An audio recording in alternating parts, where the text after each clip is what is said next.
every night. The conversation goes live, where opinions are strong, voices are heard, and the chat never sleeps. From breaking topics to unfiltered reactions, this is Triple T Live. Real talk, real time, no script. The stream starts now.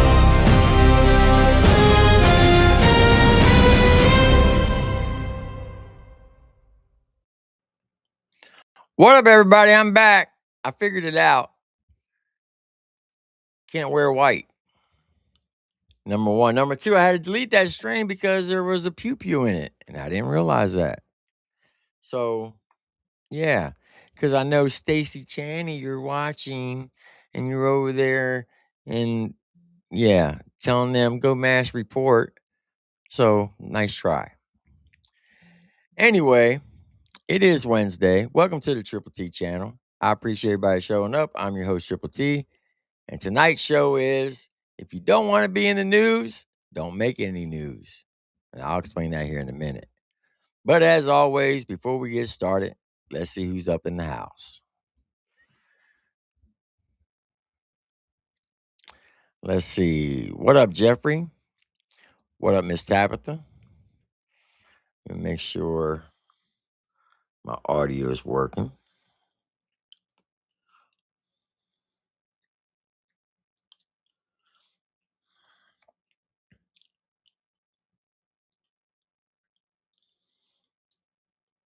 Let's see. What up, Jeffrey? Yep. All right. Audio is working. Audio is good. Here we go. What up, Zesty Mountain Dew Lips? My little sister Meg's in the house. Welcome. Lovely Miss Tabitha. What up, Tadpole? What up, B Money? What up, J Dog? What up, Trey Healy? What up, Lloyd? What up, Catcher87? Let's see. Diamond Boy, what's good? Twisted Music is in the house. Darker Bleach, what's up, my guy? Daniel Berry Sports Highlights, welcome. What up, Rachel? JT Turner's in the house, welcome. Big Country SRT, what's good? What up, Double D? What up, Jack Rabbit Slim? How you doing, man? It's good to see you. Tadpole, what's good? Sean Steen, how you doing, man? Donahoe, what's good? The lovely Victoria Smith is here. What up, Marcotic?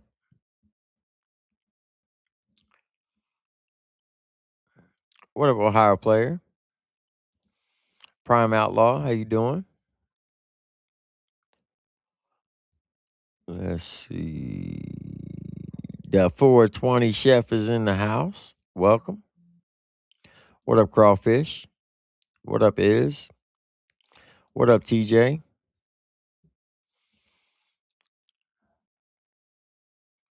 Who else we got? The good Stacy's in the house. Miss Stacy Davis, welcome. It's good to see you.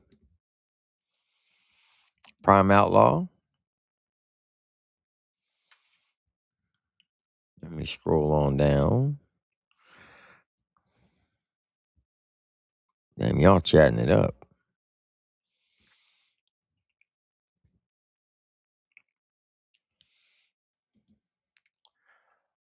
Why are you here?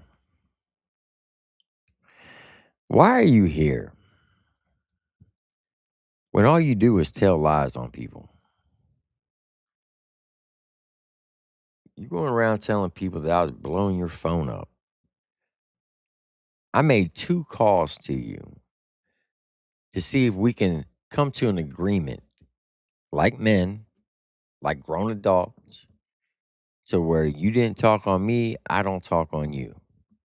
So why are you here? You know what's funny? When you were at the Michigan show, you told a certain artist that I just want to be left alone.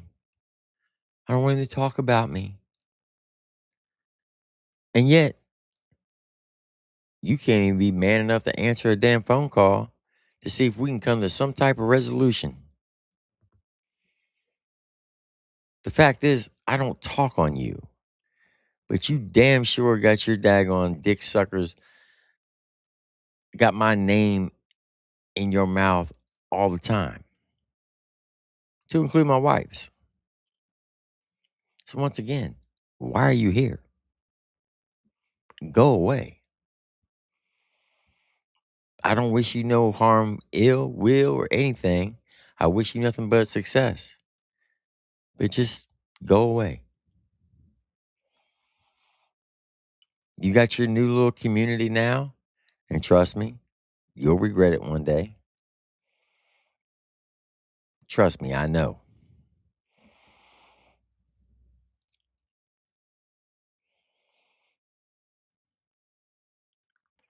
What up, Crystal Mays? Ohio player. What up, Paul?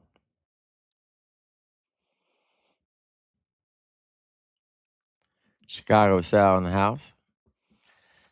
How you doing?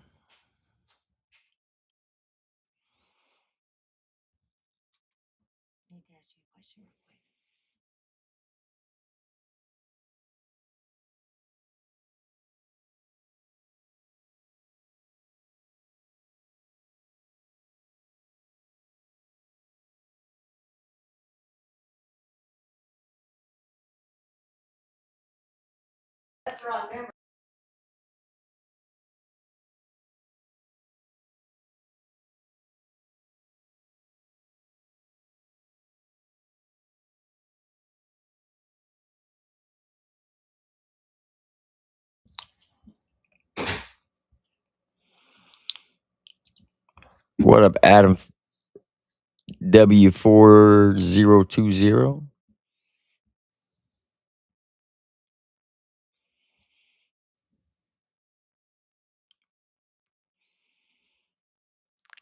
What up, Blue?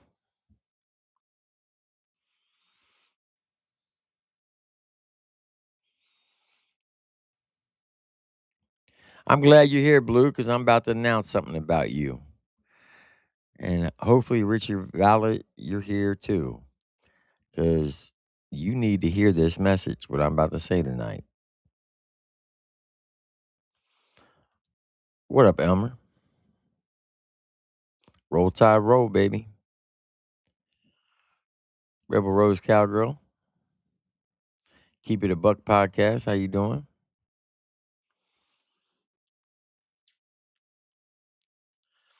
What up, Waterbug?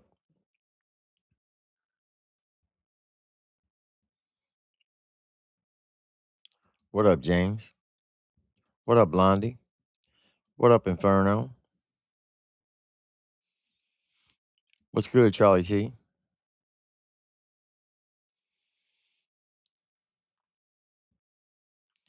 Hypocrisy's in the house.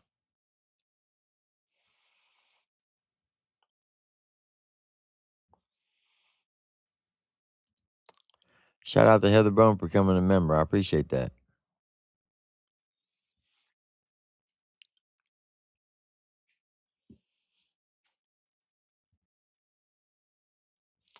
What up, Christopher Cunningham?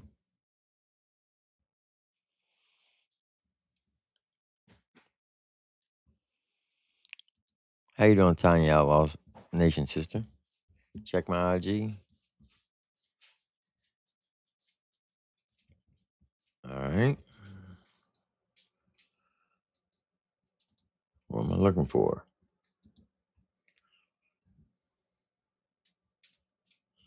Oh, good Lord, that's a lot.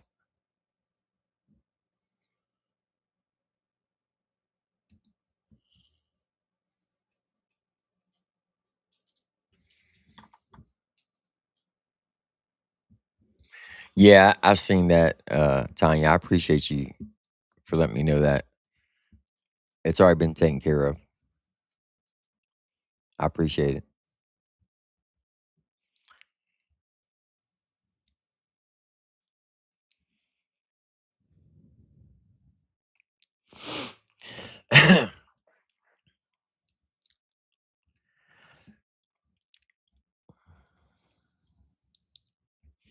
All right. Hey, Blue, I'm going to go to Messenger and I'm going to send you the link. And because I know there's an announcement that you want to put out. And this way they don't think I'm making it up. And you can come up and say what you wanted to say.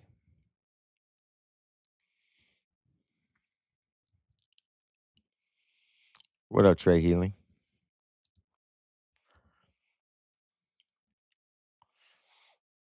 Oh, you ain't got a wrench?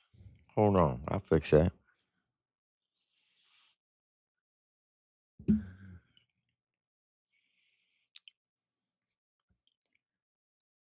There you go, Blue. You're good now. You're all suited up, Bubba.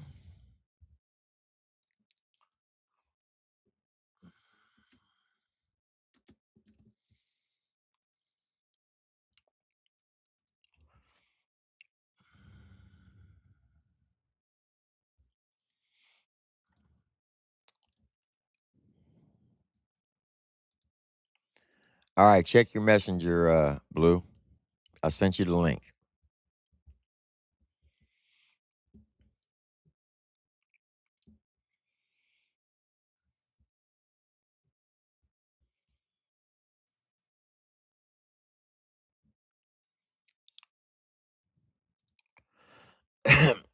All right, so y'all are probably wondering where my lives are going, right? Well, you all know the one that we call Stutzy. She's over in Turkey Boys chat telling people, well, if you go back to 3 videos from where I unfollowed, he's got a weapon in there and go mass report it and we can get his channel taken down. So we got to play the whole private thing, delete some videos until we go through everything, because that's why people were acting like hoes, because that's a hoe move. And that's just a fact. So it is what it is. And the reason why I abruptly ended the first stream is because there was a pew pew. And technically, that's not even a violation to YouTube guidelines. YouTube policy states that if you personally are showing a weapon on a live stream, that's a violation.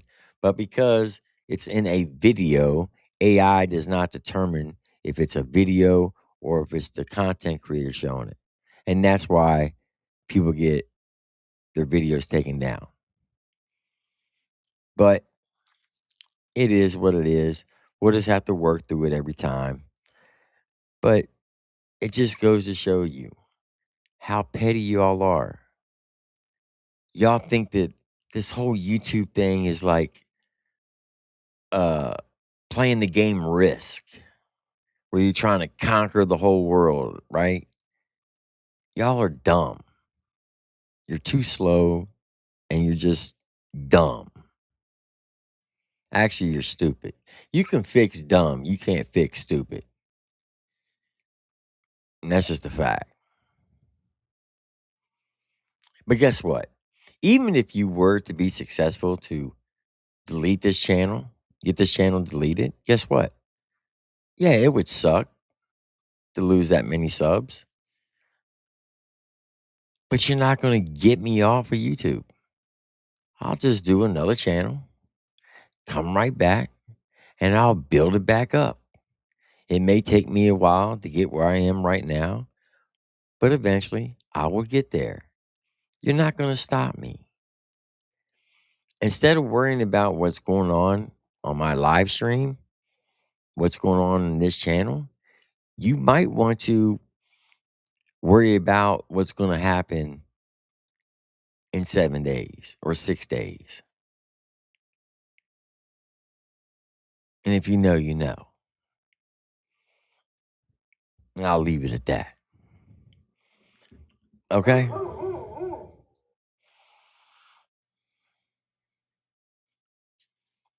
Tell him, Molly. Now, the title of the stream is If You Don't Want to Be in the News, Don't Make News, Richie. And that goes to Richie Valor. Richie Valor, I never had an issue with you. Never talked bad on you. Never said anything negative about you. It wasn't until after the mobile home bash. Matter of fact, you came up and thanked me personally at the mobile home bash for allowing you to come up and clear your name for whatever was going on between you and your ex-girlfriend or whatever, whoever that lady was beating her husband up. And I was like, okay, cool, not a problem. But then you said that if you seen Raj Wax, you were going to slap him. I was like, whoa, that's off the out of the blue, but okay. And then I ran into my good friend Blue, Daniel Blue. For those you don't know, he is like the head of security for Outlaw Nation. Been knowing the guy for 6 years. He's just one solid ass dude, right? He'll give you the shirt off his back. He will go out of his way to help people. He don't talk bad on people. The only thing is he doesn't like being disrespected, and he doesn't like women being disrespected. Got it. And that's a good value to live by. And some of y'all are going to say, well, you disrespect women, Triple T. I disrespect those who disrespect me. I don't care if you're a man or a woman. If you disrespect me, I'm going to disrespect you back. It's that simple. So, Stutzy, anytime I say something about you negatively, it's because you've earned it. And with that being said, let me bring up my boy Blue from Outlaw Nation. My dog, the homie. What up, Blue? You're muted, man. You gotta unmute your mic. I can't hear you. Can't hear you. Hit the little microphone on your phone.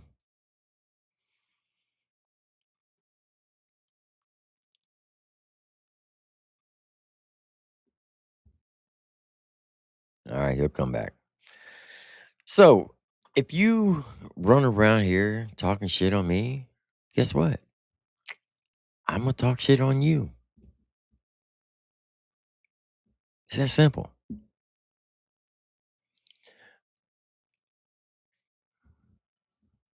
Let me see. I'm gonna message him on Messenger.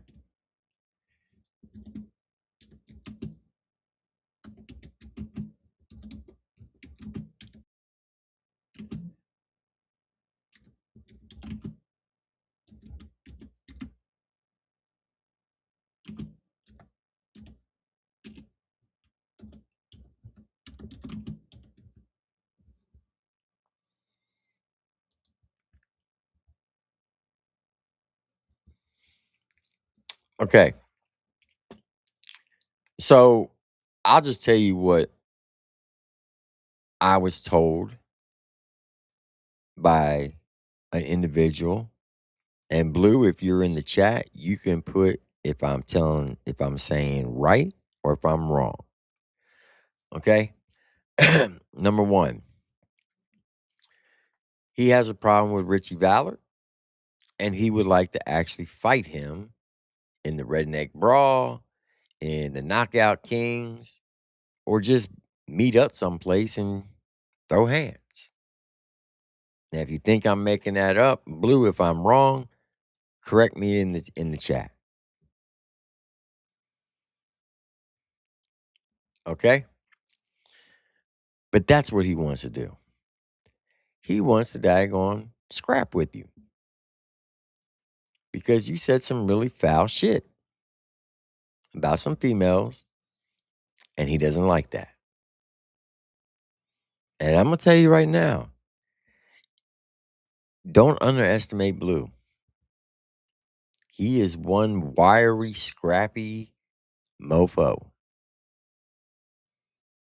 And that's just the way it is. So this live stream I'm about to do next Tuesday, Richie, would have never happened until you started popping off at the mouth. Once again, if you don't want to be in the news, don't make any news. What did you do after the mobile home bash? You called up Cartoon's brother, started talking shit on TJ Holmes, and in return, TJ came up on the panel. You wanted the link. You came up on the panel, and then more stuff started coming out. Cartoon's brother and wife let you stay at their place, drove you to the venue, 45 minutes, 45 miles one way to the venue, and then 45 miles from the venue. They fed you, they housed you, they took care of you the whole time you were there. And then you put in a comment, FTB, to his wife. And according to you, FTB means fuck that bitch. Okay. And then when she asked for a t-shirt, you said, that'll be $20. How much money do you think they saved you by staying at their house? By driving you to the venue every day? By feeding you? Do you think it would have been more than $20? I'd say it was. But your excuse was, well, that's not mine. That's my investor's. Your investor is your old lady, your fiance, your wife, or whoever she is. That's your investor. Let's keep it a buck. And even if it's not your investor, you're telling me you couldn't come out of pocket for $20 to pay your investor just to show some hospitality to the people that took care of you for those 3 or 4 days? I'm just saying. See, you even got daggone Molly agreeing with me.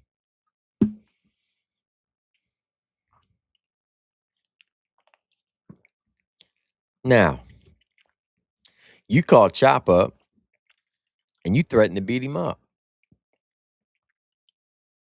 And then you said, well, it's not, I don't want you, Chop. It's about Triple T. You better tell him he better not say or do anything or I'm going to sue him. Hey, Richie, I just had to put my lawyer back on retainer today. Cost me $5,000. Yeah. Because I just used him like about 2 months ago. So whenever I use him, they take that retaining money and they apply it to the bill. So to make sure that I'm always ahead, whenever I use him, I bring the retainer back up to where it's supposed to be. I just paid that today, and he's a damn good lawyer. And I'm not trying to flex or anything like that, but if you want to sue me, go right ahead. I don't know what your lawsuit's going to be on. What? Defamation? That's a very hard case to prove.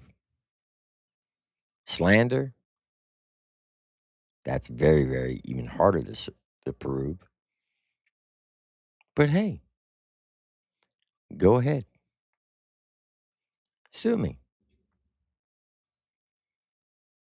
Because all I'm going to be doing is showing facts, actual receipts, and interview people who've had past experiences with you, and they're going to tell their story. Once again, if you don't want to be in the news, don't make any news. See how that works, Cletus? And if you think you're going to get your little goons to message me that they're going to kill me or anything like that, okay, go right ahead. You're entitled to do what you want, just like I'll be entitled to do what I want. Tell them, Molly. Just saying. If you don't want to be in the news, that's right, Molly. She said, don't make any news. But you got more problems than you do with me. TJ Holmes got issues with you. Blue's got issues with you. Cartoon Brothers got issues with you. You are steadily working your way out of this lane. The goal is to work your way into the lane, build a fan base up, maintain that fan base, and make it grow. You're doing the total opposite. You got your one foot in and the other foot out. And you're going to keep doing the things you're doing. Guess what? They're going to take that other foot and they're going to put it out. All right. Here's my boy Blue. Blue, can you hear me?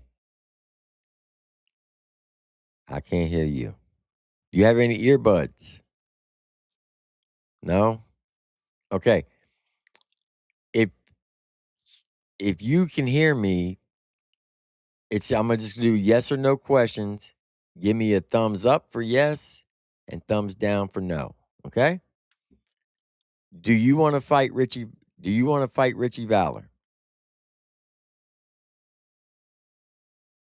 He gave 2 thumbs up.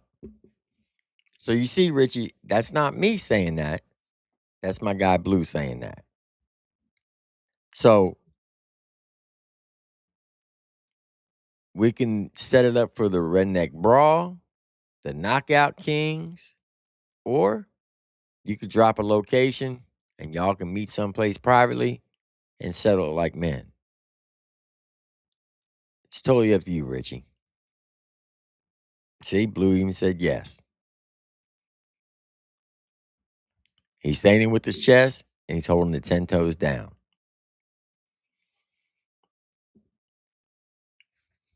So apparently you said some really foul things on some females that Blue does not agree with. And let me tell you, he's very, very protective when it comes to females and kids. He don't play that shit. So you should know, you know who Blue is. You know what type of person that he is. So for you to piss him off, you definitely crossed the line. I've been knowing Blue for 6 years. And anytime, hold on, I'm going to put you full screen. Said,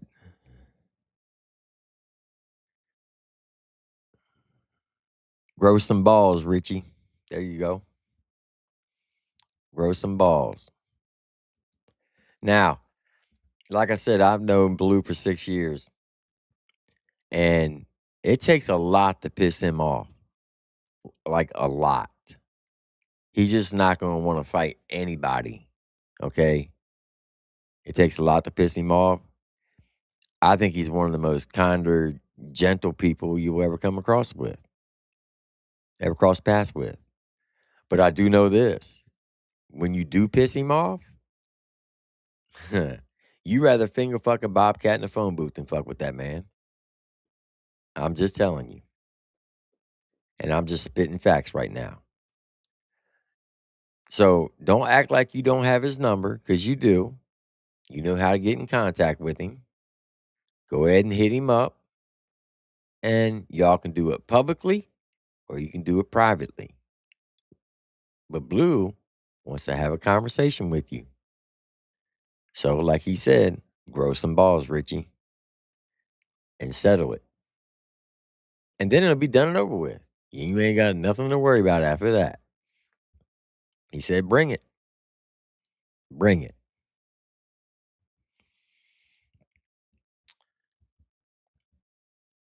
I wish I had your audio working right now so you can. Hey, you know what, Blue? How about this? Call my phone and I'll put you on speaker, and that way everybody can hear what you want to say. There you go. See, we always work things out over here. We always have a workaround for everything. So Blue's going to call me. I'm going to put him on speaker. And then, Richie, you can hear exactly what Blue was saying. So you don't say that I'm stirring the pot, talking shit. Okay, because I had no idea that he wanted to fight you until I got sent a message saying, hey, can you help set this up? You sure that's what you want? And here he is. Hey, Blue, you there? Yeah, can you hear me, brother? Yes, sir. Hey, what's going on? How you doing, man? Man, hey, I'm living my best life, bro. So why is it that you want to fight Richie? Bro, it's like this, man. You know, and like you said, I can hear you, and I know y'all can't hear me, and I hope everybody out there can hear me. Much love to everybody. I know y'all can't see me right now, but listen here. I'm the most laid back, easiest to get along with. Let me tell you something. I'll party with you, and we can fucking fight. You disrespect my friends and my family, you fucking cross the line. And Richie Valley, let me tell you something, you weak-kneed motherfucking bitch. I don't know if I can say it, but I'm going to say it because I'm fucking real. I don't give a fuck where it's at. You know where I live. We drink coffee on my front porch, motherfucker. You show up in my house. You disrespecting my motherfucking family, boy. And when you done that, you cross the fucking line. I will see you one day. You will. I don't give a damn. You forget. I'm every fucking word, bro. And I will see you. And when I do, this little old fucking badass theory that you got about yourself, son, I'm going to show you what a real man's ass whooping's about, boy. And when I get a hold of you, your whole career is going to be done. You understand that? And I hope everybody hears me when I'm telling Richie Fowler this. Your whole fucking career will be done. You understand me, old son? I'm going to fuck you up. I'm going to eat your motherfucking teeth for your goddamn ass, son. You hear me? You're done. Okay. Don't cuss a motherfucking woman that took care of you. Don't cuss a motherfucking woman that fed your fucking sorry ass. And don't cuss another motherfucking woman who sit there and drove your sorry ass everywhere, took you to the fucking Marcotti Bash. Shout out to Marcotti for his mobile home bash. Hey, I wish I could have went Saturday night with that stupid ignorant son bitch out there caused me not to. I'm sorry. But you know, you're disrespecting Miss Amanda. Miss Amanda's a great woman. Slow Mo's a great guy. You'll never meet two of the realest people out there. And over a shirt, bro, a shirt. I can't believe it, man. When you got fed, you got transported, you got everything you wanted there without paying for anything. And you supposedly had this so-called Airbnb that you had, but you went ahead and stayed there. You didn't have shit, boy. You can't afford no fucking Airbnb. You fucked up, bro. You fucked up. And you're going to find out how bad you fucked up. Whether it be Knockout King, whether it be Redneck Crawl, I don't care. We're going to whoop ass, and I got to stop because I'm going to say shit that I don't need to say. Yeah, you don't want to do that, Blue. You don't want to do that. Yeah, I thought that was pretty messed up to when she asked him how about the shirt, he'd be like, "Oh, that's $20." I mean, to me that was pretty foul. That breakfast he ate cost more than $20. Yeah, the gas alone to driving back and forth to the venue cost more than $20. Exactly. I can't fathom the fact of that disrespect out there. I mean, it's unreal. It makes me sick. And this has been going on for since the mobile home bash, you know. And I've not been able to stomach this. And I've been on the phone with multiple people about it. I've tried to keep my mouth shut. I've not said nothing publicly because I'm not a public person. I'm not going to bring stuff public. And I mean, what's going on tonight will be probably the last time you'll see this for a long while. I'm not a public person. I keep my family and my life quiet. That's facts. I've been sick of it. I've been just gut wrenched over this. And then you're going to sit here and bring this. You're going to sit here and you're going to pump Justin Time out. TJ, I mean not TJ, but Richie Valor. You'll never pump Justin Time out. You ain't got enough standards to pump Justin Time out. It's not going to happen. Facts. Justin Time's going to be 2 steps ahead of you with anything you throw at that man. Well, I don't understand why a young upcoming artist would want to go after Justin Time, one of the people who does so much for artists in this lane. That's mind boggling. Exactly. I don't understand that either. And I mean, he's got a couple of songs that he's got that's doing pretty good. You know, you think you got a couple of songs, you're at the top, but you got to earn that respect in that level Justin Time's got. Facts. You know, and he's not nowhere close to that level. So why are you going to sit here and disrespect that level if that's the level you're trying to get to? You get what I'm saying? Oh, why yeah. are you going to sit here and cut down that level if you're trying to make that level? You're done. You're done, man. You're done. I'm going to tell you right now, with that man right there, with JT, he bit off a chunk of meat he ain't going to be able to chew on. That's facts. I mean, real talk right there. That man can make him a break him. And we all know the direction it's going to go from here. Yeah. Like I said, the goal is to work your way into the lane and build your fan base up to stay in the lane. He's doing the totally opposite. He's working his way out the lane. Yeah. I mean, exactly. And I hate it for him, but I mean, it's like the whole title of this thing. I mean, you want to start drama and talk drama, man. I mean, you got to eat it. Shout out to Slow Mo Shaker in the chat right now. He said, "Wait till I get close to him, his punk ass." Oh yeah, hey, y'all already know. Look here, y'all done got my wife all fired up on this. I said I have earbuds. I can't get my earbuds plugged. Oh yeah, you got them earbuds plugged. They're in my earbuds now. All right. I forgot about. I ain't got no plug-in in my phone, y'all. So and plus I'm not too savvy with this technology stuff. So this old country boy here, man, I'm barely making it with a telephone thing.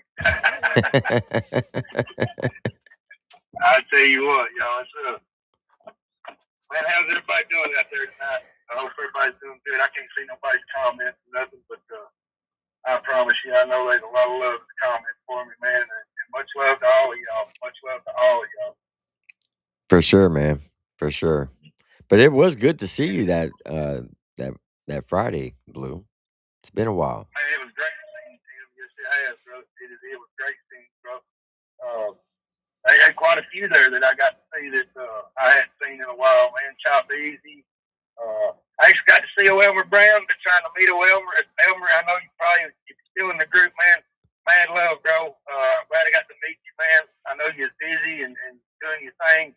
I was kind of trying to stay silent, out of sight, out of mind kind of thing. But I'm so glad that I got to see the folks that I did get to see and chop it up with, man. Much love to all y'all.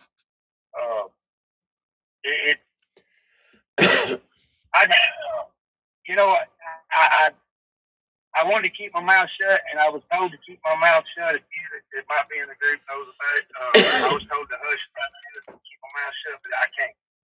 And yes, Richie Valor, I do want. I'm challenging him. Like I said, wherever, it don't matter. He wants to come to my house. He can come to my house with settling like me into my front yard, and go on from there. Or we can do it in front of the public and he can watch his ass get beat like a grown man. Heck yeah. Because I'm gonna tell you right now, Richie Valor, when you hear this, I hope you hear this. When I whoop your ass with them fancy gloves you got, I'm gonna pull them some bitches off and I'm gonna take your teeth that time. Because I fight fire no.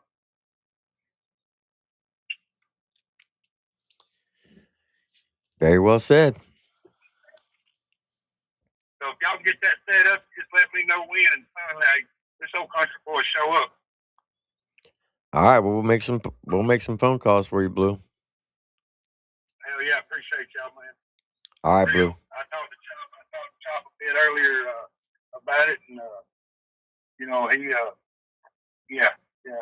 make this happen. We'll make it happen one way or the other. Y'all want to sell tickets, keep all the money off of it. I just want the opportunity to beat his ass. Hell yeah.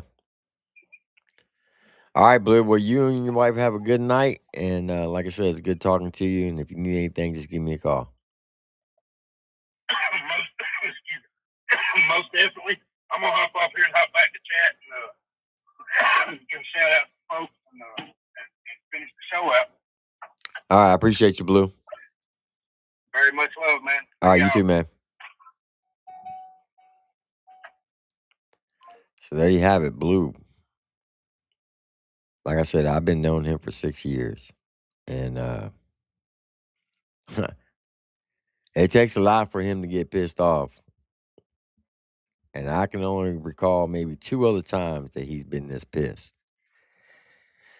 So, Mr. Valor, you definitely stepped in it on this one, my guy. You definitely stepped in it. And you ain't got nobody to blame but yourself. Nobody but yourself.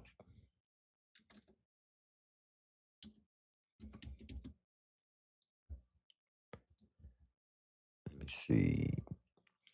TJ, check your Facebook Messenger.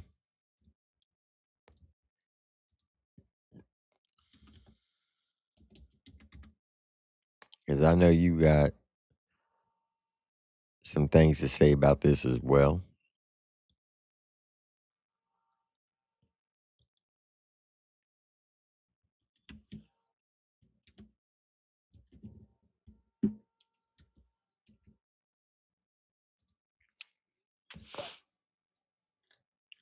That's right. You my boy, Blue. I can't believe that the white shirt threw everything off. You would think it would have the totally opposite effect. Wearing that white shirt made everything dark. That is crazy. That's crazy.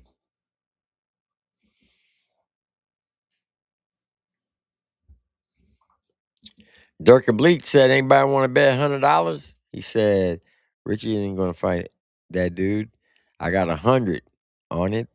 LOL. Richie running scared. Probably calling Dub for protection. Jesus, cramming.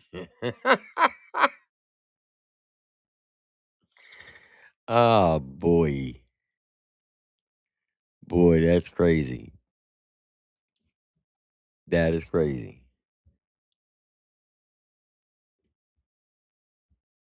I got you, Elmer. Let me get TJ up here first, and then I'll send you the link.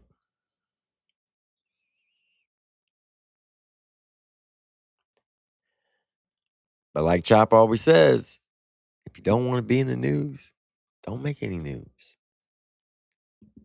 But threatening to have people beat up Chop, you do realize that he's part of King of the Rings, right? He works with them. That's not a smart move on your part, Richie. And then you said that you're gonna sue me? On what grounds?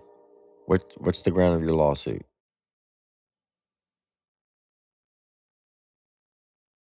Let me know. I hope you do sue me. Because then I get the countersuit on your dime. Hell yeah. Let's get it. You think people are scared of lawsuits? Nah. First thing is you got to have money to sue somebody. And I heard what you told Chop. Oh, I got a damn good lawyer. Well, then tell him to write the paperwork up and go on and file it. Come on down here to Louisiana, file that lawsuit, and we can get it popping. It's that simple.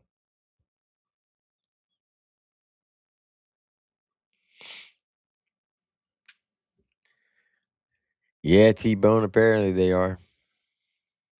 Oh, here's some good news for everybody in case y'all don't know. I had a nice conversation with Adam Calhoun yesterday, about 45 minutes. And we were talking about the lane, where the lane is at right now, as far as, you know, is it stale? Is it popping? I was giving him my thoughts of the country rap lane. He gave me his thoughts. And he said, yeah, right now the lane feels like it's dead because nothing really, there's not a lot of excitement going on in the lane. Now there are artists that are dropping music, but everybody's so focused on what's going on in Ryan Upchurch's life as far as what's going on between him and Chad Shepard. The Kylie Rodney case is going on right now between the Rodney family and Upchurch. Then you have the Deerdorf case that's going to be coming up here soon against Upchurch. And apparently Uncle Dub still got his lawsuit that's going up against Upchurch. So we were talking about, where the lane is and where it may go. And this is what he told me. He finished his last song today in the studio for his new album. And he said, I'll be honest with you, this is probably one of my favorite albums I've ever done. He said, but that scares me. I said, why does it scare you, Adam? He said, because when I like something, the fans hate it. When I hate something, the fans love it. It's like the opposite effect. I said, okay, well, tell me what the album's about. Which direction did you go? Are you coming out just straight bar rapping? Is it bar heavy? Are you being like gangster with it? Are you being that aggressive rapper that you've always done in the past? And he said, no, that's what scares me. I said, okay, are you doing like real life stories? I mean, what type of, you know, give me an example of your past catalogs, of your past albums. Which one would you compare it to? And he's like, I don't know. It's kind of hard to explain. I said, okay. He said, I'm doing some rapping, uh, but it's not rapping. It's not singing. I said, so you're doing something like Clean Money? He's like, yeah, that's it. He said, it's gonna. I said, so you actually started and finished the album concept that we talked about on the Brantley Gilbert tour. Because when I went out on tour with him, when he was on tour with Brantley Gilbert last year, was it last year? No, in 2024, 2 years ago, I went out on tour with him and Demon Jones and Brantley Gilbert for a week. We had a nice conversation that he wanted to do a whole album, but he wanted to do it like a Clean Money type of vibe. I said, Adam, if you're doing a whole album like Clean Money, that's gonna be fire. He's like, why do you say that? I said, do you remember when you and Church dropped Die Tonight?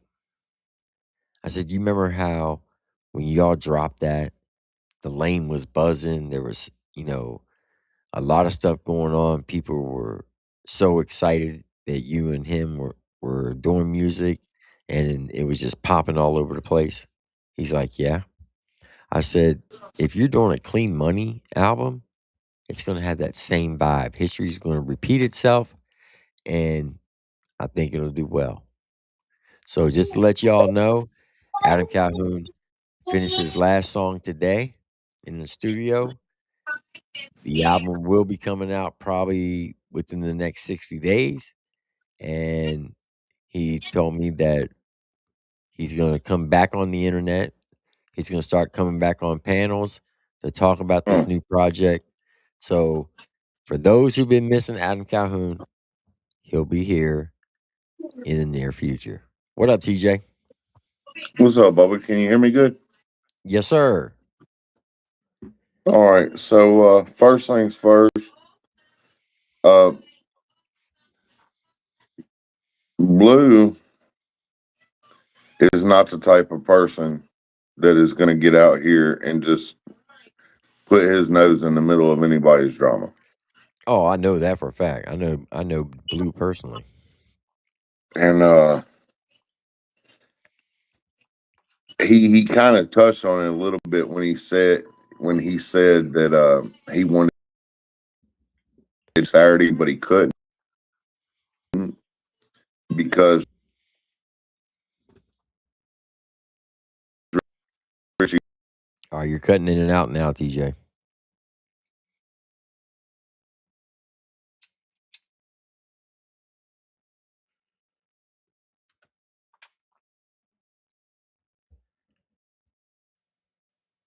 TJ, are you there?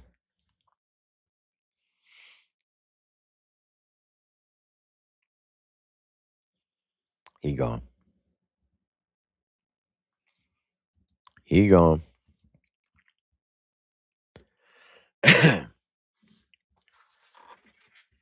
He is gone. So yeah, Adam Calhoun is coming back. And I told him, I said, people been asking about you. I said, at least 5 or 6 times a night, people put in the chat that Adam's the people's champion. They're constantly asking questions about you. He said, well, have you been telling them what I've been doing? Because me and him talk. I said, yeah, I told him you're watching movies and playing video games and hanging out with the family and kids. He's like, yeah, it's the first time in my music career that I'm at ease with myself. I'm very, very happy. I'm in a good place mentally and physically. Can you hear me now? I can hear you now, TJ. I don't know what it is, T. You're the only one that sends me a link to Restream, and it does this every time. Restream does not like cell phones. I guess and that's what I'm on. I don't have a computer. I'm So what were computer you saying illiterate. about Blue on Saturday? The reason he didn't come Saturday is because Richie was starting a bunch of he just gave everybody a bad vibe, an awkward vibe, talking about he's gonna knock Raj out, and he was just on some bullshit. He wanted drama. Which is funny because Friday he got on the stage and said, "Look, I know I get on the internet and I crash out and I apologize. I'm trying to get better. I don't want to be about the drama. I want to be about positive." And then gets off stage and starts starting shit again. It's like an oxymoron. Doesn't make any sense.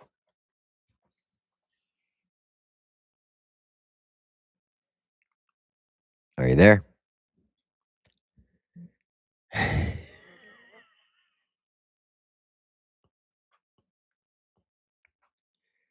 He gone.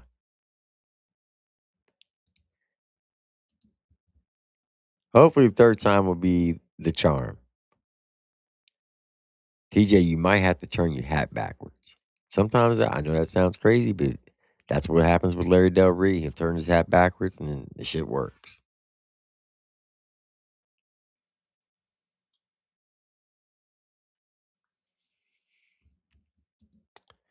Yeah, that to me is crazy, Jack Rabbit. Jack Rabbit said, could you imagine getting mad and crashing out on a panel over jokes? It's the craziest thing in the world. People need to get out and touch the grass. There's more to life than the internet. All right, here we go. Third time's a charm. You got your hat backwards? Yeah. So when we got there Friday, the first thing he did when he jumped out of the truck, James Bearden was gonna walk up and say something to him, I guess apologize to him, whatever, and he told him, get out of my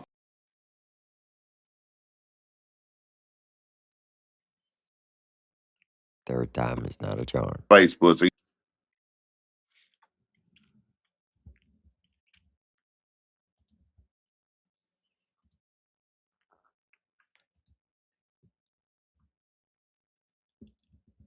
TJ, I'm gonna send you a new link, and hopefully this will get a new link. This will immediately validate your current invite link. Are you sure you want to generate a new one? Yes. Confirm. All right. TJ, I'm gonna send you a new link. And hopefully this one will work.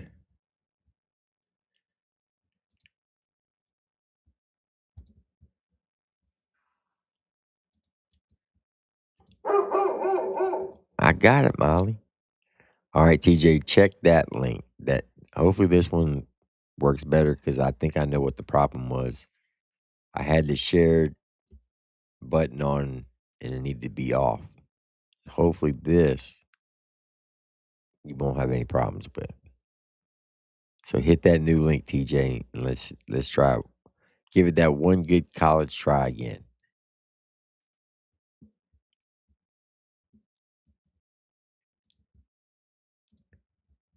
Elmer, I just sent you the link as well.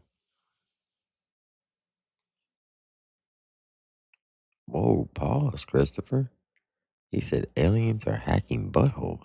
Whoa. That's a big pause.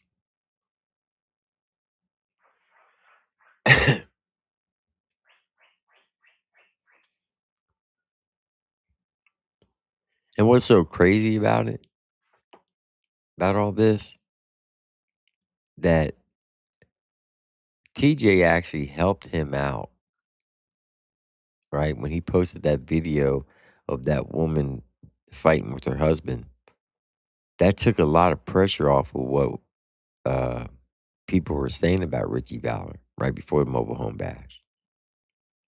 And then right after the mobile home bash, he starts talking shit on TJ. It's like, why? What's the purpose of it? What are you gaining out of it? It doesn't make any sense. It doesn't make any sense at all.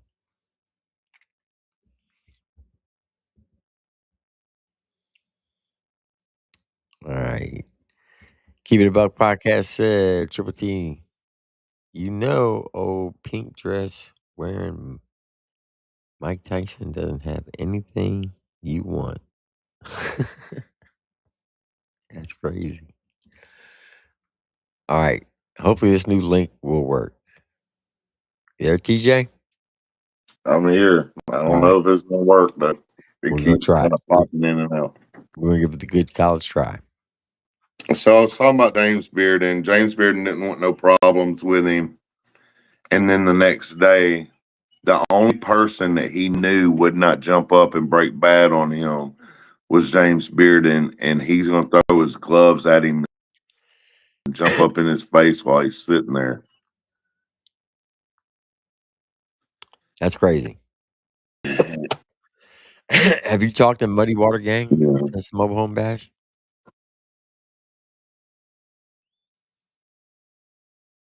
Yes. What Talk to my brother Mark every. has he gave you any thoughts about all of this? Or you rather not say? Yeah, I'm not gonna I'm not going to divulge what he said. I'm just going to say that's my brother. You know what I'm saying? And he's going to ride with family. So, um, at the end of the day, I kind of figured that. It's weird behavior. It's weird behavior because it's like on them posts that he's got going on Triple T. He's letting all these people in the chat talk about, oh, fuck them haters, and they're just gonna hate. How can you call somebody a hater who has went to bat for you and has went hard for you and fucking defended you and if has put you on shows or has bought your merch or has fucking supported you throughout your career? Like the people that you're at ends with aren't haters, bro. They're fucking people who defended you. And you're a fucking bully to bat. You won't step to me or somebody like Blue because you know we'll tear your motherfucking mouth out, dog. But you'll step to a female, you'll step to somebody like James Bearden who doesn't fight, somebody who's not a fighter. You'll step to fucking Triple T because you think he's older than you. You'll step to Chop because you think he's overweight and can't fight. People you think are weaker than you, you'll step to. You're a whole bitch, dog. Facts. That is a fact. It's like Slomo just said, we were his friends. We were there for him, not the other way around. This bitch-made motherfucker has never been there for anybody in his whole entire career. It's always been about what people can do for them. And people like to say, oh, TJ's always involved in drama. I want straight, okay? I hate drama. I have a big heart. I love everybody I come across until I see some bullshit. I don't bite my tongue. I'm going, why the fuck do I want to sit there and let it tear me apart thinking about it all day and all night and lose sleep over it when I can just put it out on the fucking table and they can either deal with it or fucking go fuck on and I know where they stand on it. Yeah. Yeah. It ain't got nothing to do with me liking drama. I can't stand this shit. I'm too fucking old for drama, bro. My health can't take that shit. I hate drama. But there's only one thing I hate more than drama, and that's a bullshitter, a liar, a motherfucker that uses and abuses people. A motherfucker thinks they ain't gonna get called out on their bullshit.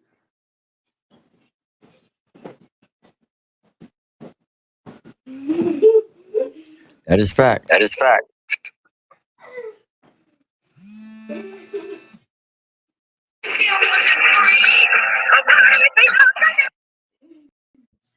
Whoa, that was loud. Yes, about that.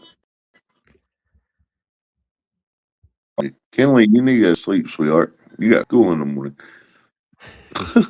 She's up here on her phone, hopping up and down like she ain't got a bedtime or something. It's crazy.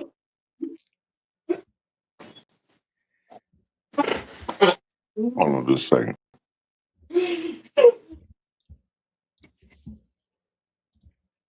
Elmer Brown, are you still in the chat? If you are, check your messenger.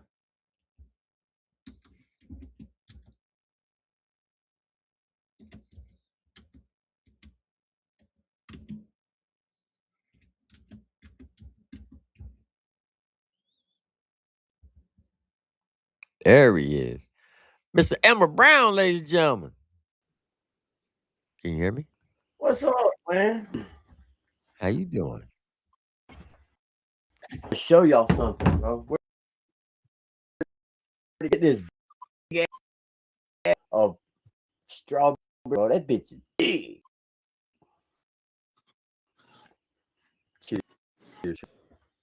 I'd like a cup of strawberry milk, but Elmer has my cup.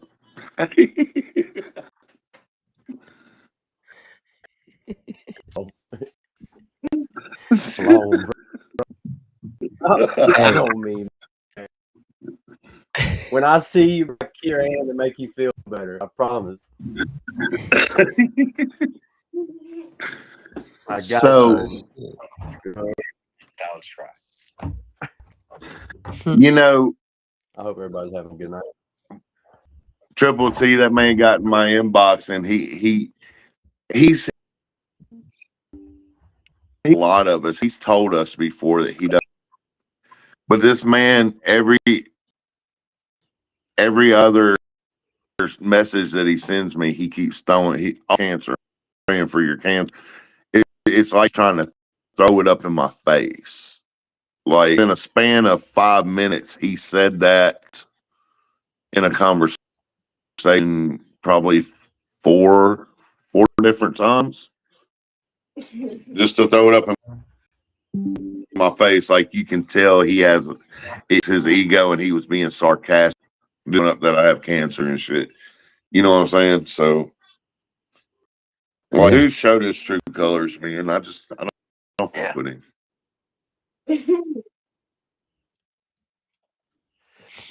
Nah, I don't Yeah, blame you, TJ. Million Mob said. That's tough.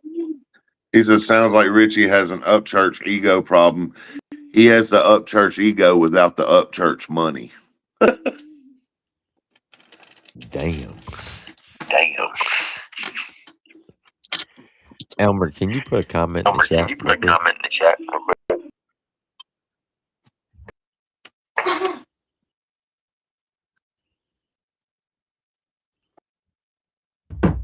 There we go. Can you still hear me, T? Yeah, I can hear you.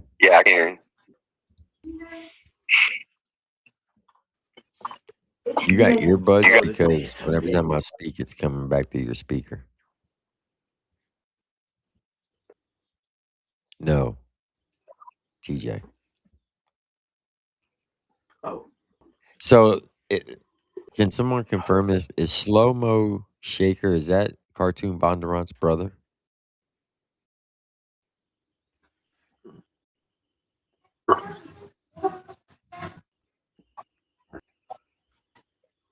Yes, Can you confirm that, biological TJ? brother. Okay. I just wanted to make sure. Yeah, I had it on but- mute, and my shit's lagging, but it's still working. So it'll take me a second to unmute it. I got you. But I'm muting it until I answer. I got you, Miss Kimberly.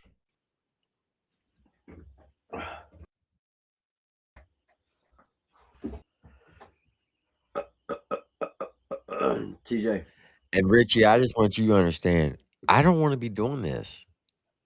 I really don't. You once asked Chop. You didn't ask Chop. You made a statement to Chop. Triple T really don't fuck with me. And you wonder why. Because you are involved in a lot of shit. See, I would rather spend my time and energy in promoting someone like this guy right here because he does a lot for his his his own community, like where he lives. He does a lot for the internet. He entertains people. He helps lift people up. He doesn't bully people. And he has a good message. That's the type of people we like to promote. Now, can you change all this around? Sure, you could. And just coming out and making a public apology is not going to fix it. What's going to fix it is your actions over time. You can come out tomorrow and say, you know what? I fucked up. I'm sorry, everybody. Please forgive me. That doesn't make it all go away because it's like the little boy who cried wolf. You cry wolf so many times, eventually people are going to get tone deaf to what you say. And that's what people have done. They've heard you apologize multiple times, and you keep doing the same thing over and over again. This is kind of like what Mercules did with Upchurch. This is your intervention. So you might want to take a step back, listen to Michael Jackson, The Man in the Mirror, and own up to your mistake. But fix it and continue to do positive things. And if you start doing positive things and you continue to do positive things and you stay away with all the bullshit that's been going on around you, you stay away from that part, eventually people are going to come back around and say, you know what? I kind of like that Richie Valor guy. I kind of want to give him another chance. But right now, it ain't looking good for you, homie. I'm just keeping it a buck with you. Just keeping it a buck.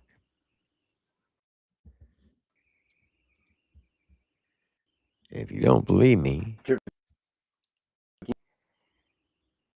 no. But that does look like a face on that cup. It really does.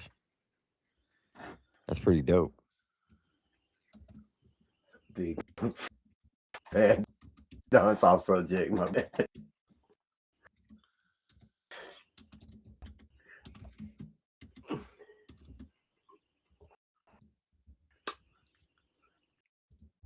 But I will say, maybe that's not too better. What was it? Yeah, that's why I said earlier on narcotics. I don't want you, this has nothing to do with you, so I hope you don't take this personally. He's been out here stepping on his dick way too many times. I won't take it per all, man. I love all y'all. So Richie Valor, listen to the words of this, because this pertains to you. Rule number 1, don't say you're the best rapper in the genre when you're not even the best rapper in the room. All right? Thanks for the invite. Someone should have told you this is global domination. Listen to what he just said. Let me back that up for you, Richie. Don't go around telling people you're the best rapper when you're not even the best rapper in the room. That's facts. Rule number 1, don't say you're the best rapper in the genre when you're not even the best rapper in the room. All right? Thanks for the invite. Someone should have told you this is global domination. You're a self-proclaimed snitch out here recording conversations. I'm the doctor with the scalpel. This an open operation.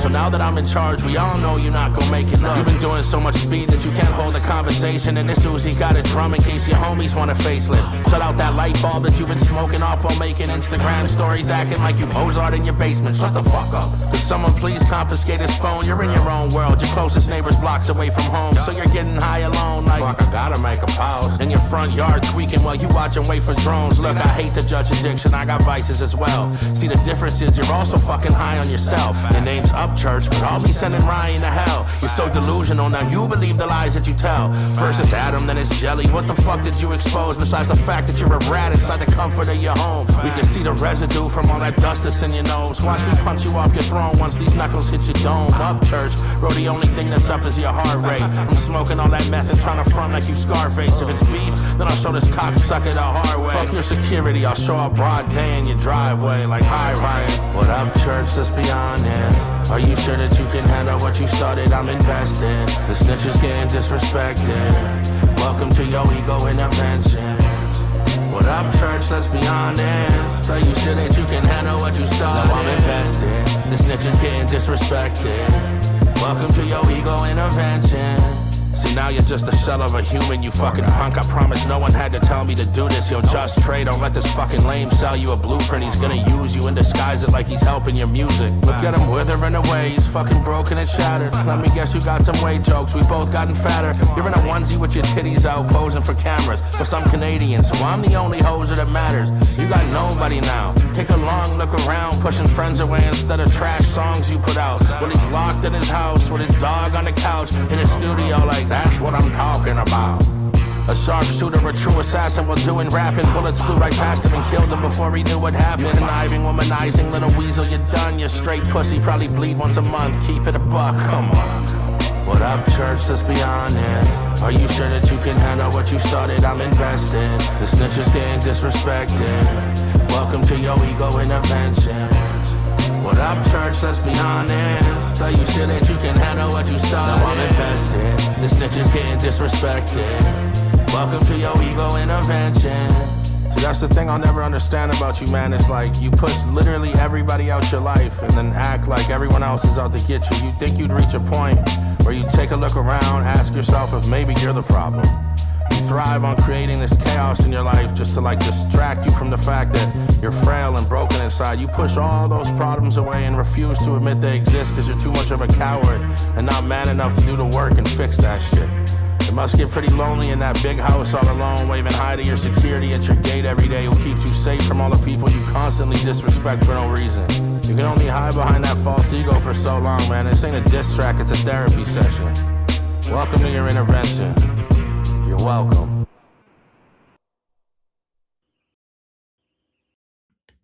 Damn, boy, that had a lot of daggone similarities in it. A lot of similarities. Bro, Just saying.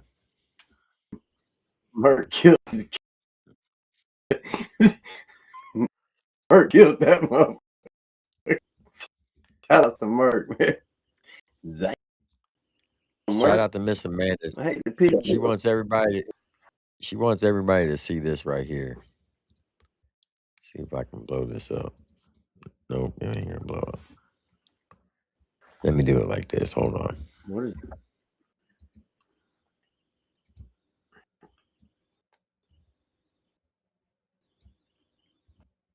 What was that? I'm gonna show you. Hold on.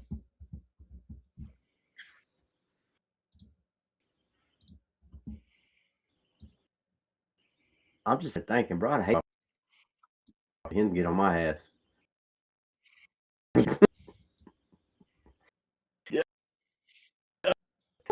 Mercy. Yeah, you definitely don't want him to be on your bad side. Or you don't want to be on I his normally the bad one side. being on the ass like. No.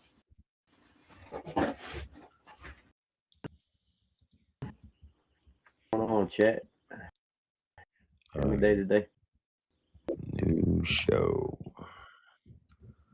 Richie V. Save. Pull it up.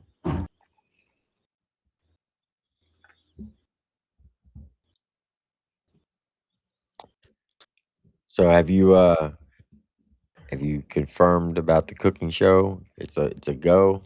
Everything's good. Go, man. We gotta. I just got.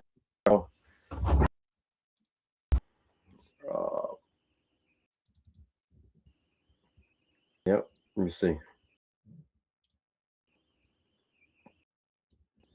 So Miss Amanda in the chat wants everybody to see this right here. Basically, this is supposed to be Richie Valor in a woman's clothing, a little leprechaun outfit. Now, of course, this is AI, but said this is what represents him. Yeah. Because, you know, he wore a dress and everything. So, I would never wear a dress, but that's just me.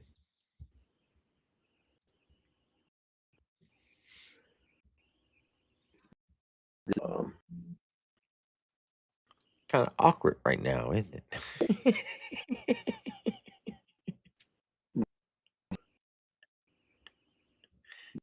Yeah.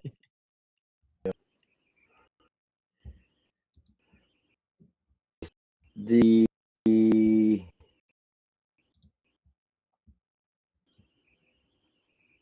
Sunday, it was Sunday. I talked to Jade. I got information that next month I went to Atlanta, Triple T, and I'm meeting the production company, sitting down having lunch with them and kind of talking over, tracks. So it's not actually a whole series of a cooking show. You know what I'm saying? So it's like different episodes, numerous episodes, and I'll be on every one of them. It's not just one. It's not like Now, just one is this gonna cast. be on?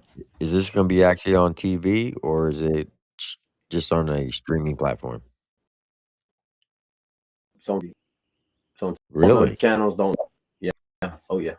Yeah. We don't know. Like I said, I don't know because I ain't met the production company. I don't know the insight. So the channels, what streaming platform, I'm not sure. I got no answers on that yet. I'd say next month I actually go to the company and line it all up, and look at the track. You know what I'm saying? Which I'm pretty sure it's gonna be a good one, opportunity, and go to the episode and start like a pre-film, like a pre-shoot type, and then we move and move forward to this episode. How long of a gap?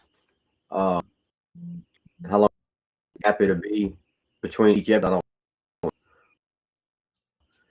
But I will be on everyone as a act. So They're saying, hold on.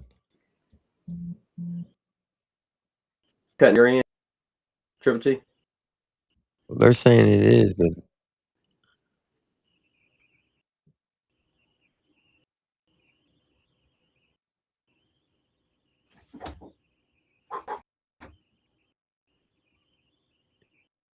you're cutting out on the actual live stream.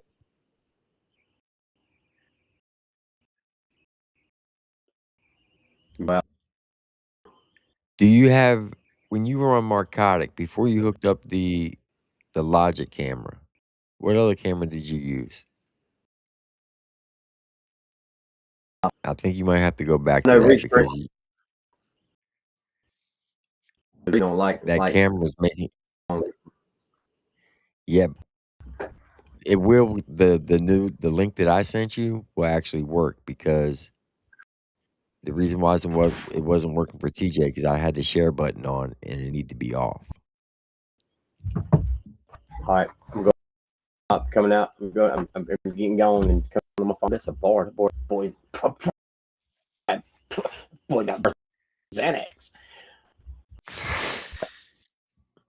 All right, I'll see you in a bit. All right. Hopefully this will fix it.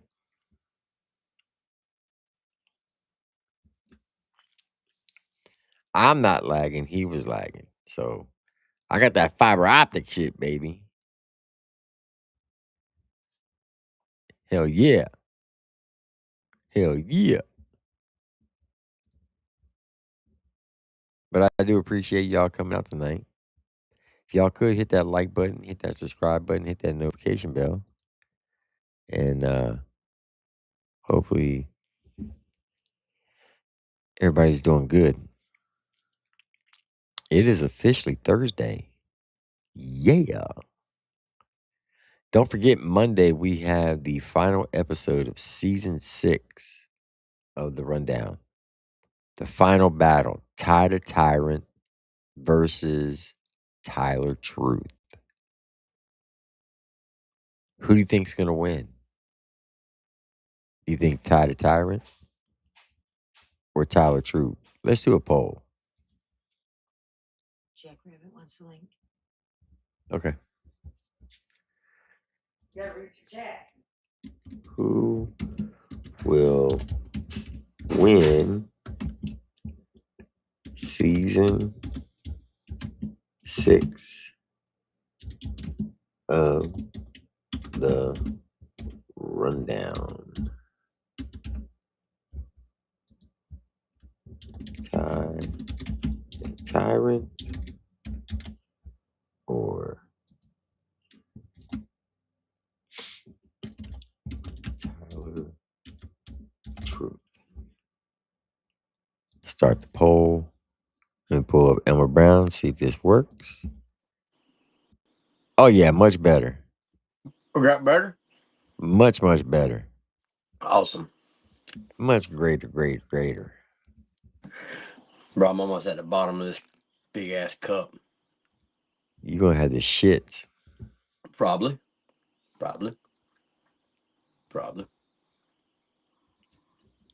But yeah, like I said, next month, man, we ain't got a date locked in yet on the on the show on the day, but we are I'm definitely locked in, man. I'm super excited about it, bro. Like, Now look, if it actually is like a competition to see who can cook better, so I I if it don't is, know. I'm saying if it is, cheat and use my wife's recipes. I'm Bro, guarantee you. Look, we you have do you like McRibs?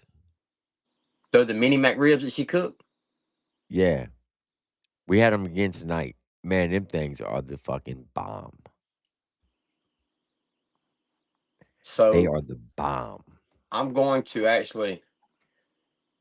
Does she got those on her channel? Yeah. She does. Okay, y'all gonna search those because I was telling my wife about them last night. Because I jumped in her live yesterday and I asked her. I said, "What you cooking Triple T tonight?" She said, "We're actually cooking mini Mac ribs." Yep. So yeah, I definitely want to. Definitely It going. is it is the most simplest uh ingredients. You just take ground up pork, one egg, and whatever seasonings you want. You mix it all up and you form it into a patty, well, however long your bun is, right? Yeah, So we had mini bratwurst buns. That's why she called them minis. And each bun was like 4 inches long. So we made them into little 4-inch patties, into a rectangle, put them on a rack, put barbecue sauce on them. Well, put them in the oven at 375 for like 20 minutes.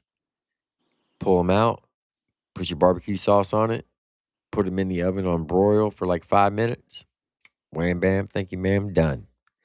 Then you toast your buns, put your onions and pickles on it.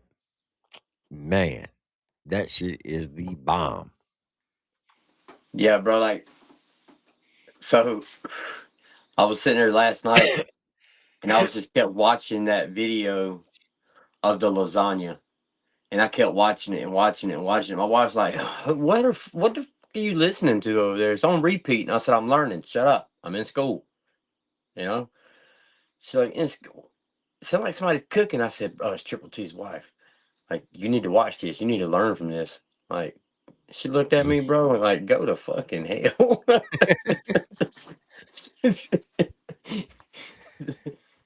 Hey, but But I'm that gonna walk up in that bitch, bro. I'm gonna walk up like when I first walk in there, I'm gonna go in there like 10 toes down with a pack of like hot dogs in one hand and a pack of ramen noodles in the other hand. I'm gonna go in that bitch like, "You can have whatever you like," because that's what that's one of his songs, one of his hit songs. And I'm gonna be, "You can have whatever one you like," you know what I'm saying? And I'm gonna go in that bitch and cook some fire ass ramen noodles though, you know what I mean? Like, I'm definitely gonna do that on the first episode.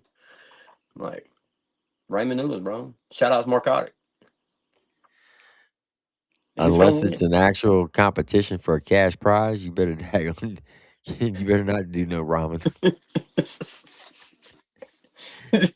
Welcome to the trailer park. It's all I know how to cook, bro. That's You all go in I there know how to cook. with ramens and adding all kind of spices and calling it daggone trailer park spaghetti.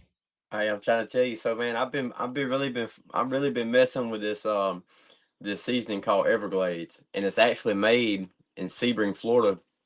And when they got all kind of spices, all kind of different kind, bro. But it's it is, bro.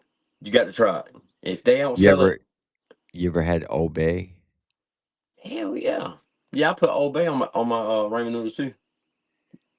Hey, look, that's the only spice you need is Old Bay. That shit is You fire. can, yeah. I put it on French fries. I put it on steak, pork chops, chicken, mashed potatoes. I even put it on my corn. Damn. So There was this. What was that? Where's that? What was the name of that food truck that was at the mobile home bash? You're in Sebring, Million. So that's where they make the Old Bays at, right there by the racetrack. You know what I'm talking about, because that's where I'm from. Well, that's where I'm. Let me back that up. That's where my dad's side of the family's from. I lived down there for like 6 years. But, what was that food truck where we got that barbecue sandwich at the mobile home bash? What was the name of that food truck? I can't remember the name of it.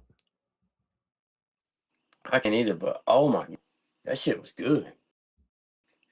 That was a good little sandwich. Monday Y'all Loving on? Podcast. I'm ordained myself. So what's the question? I know where 98's at. My granddaddy used to live back there on Silver Fox off 98. Yeah, You're boo. You can ordained? make street corn with Obey. Yeah, I'm an ordained minister. So was my wife, bro. We was gonna do comedy weddings. Like that's one thing that when she got ordained, that I cannot marry nobody. Like I just straight tell them, "Are you sure this is what you want to do?" Like, Hey, the one wedding I did do, they got divorced.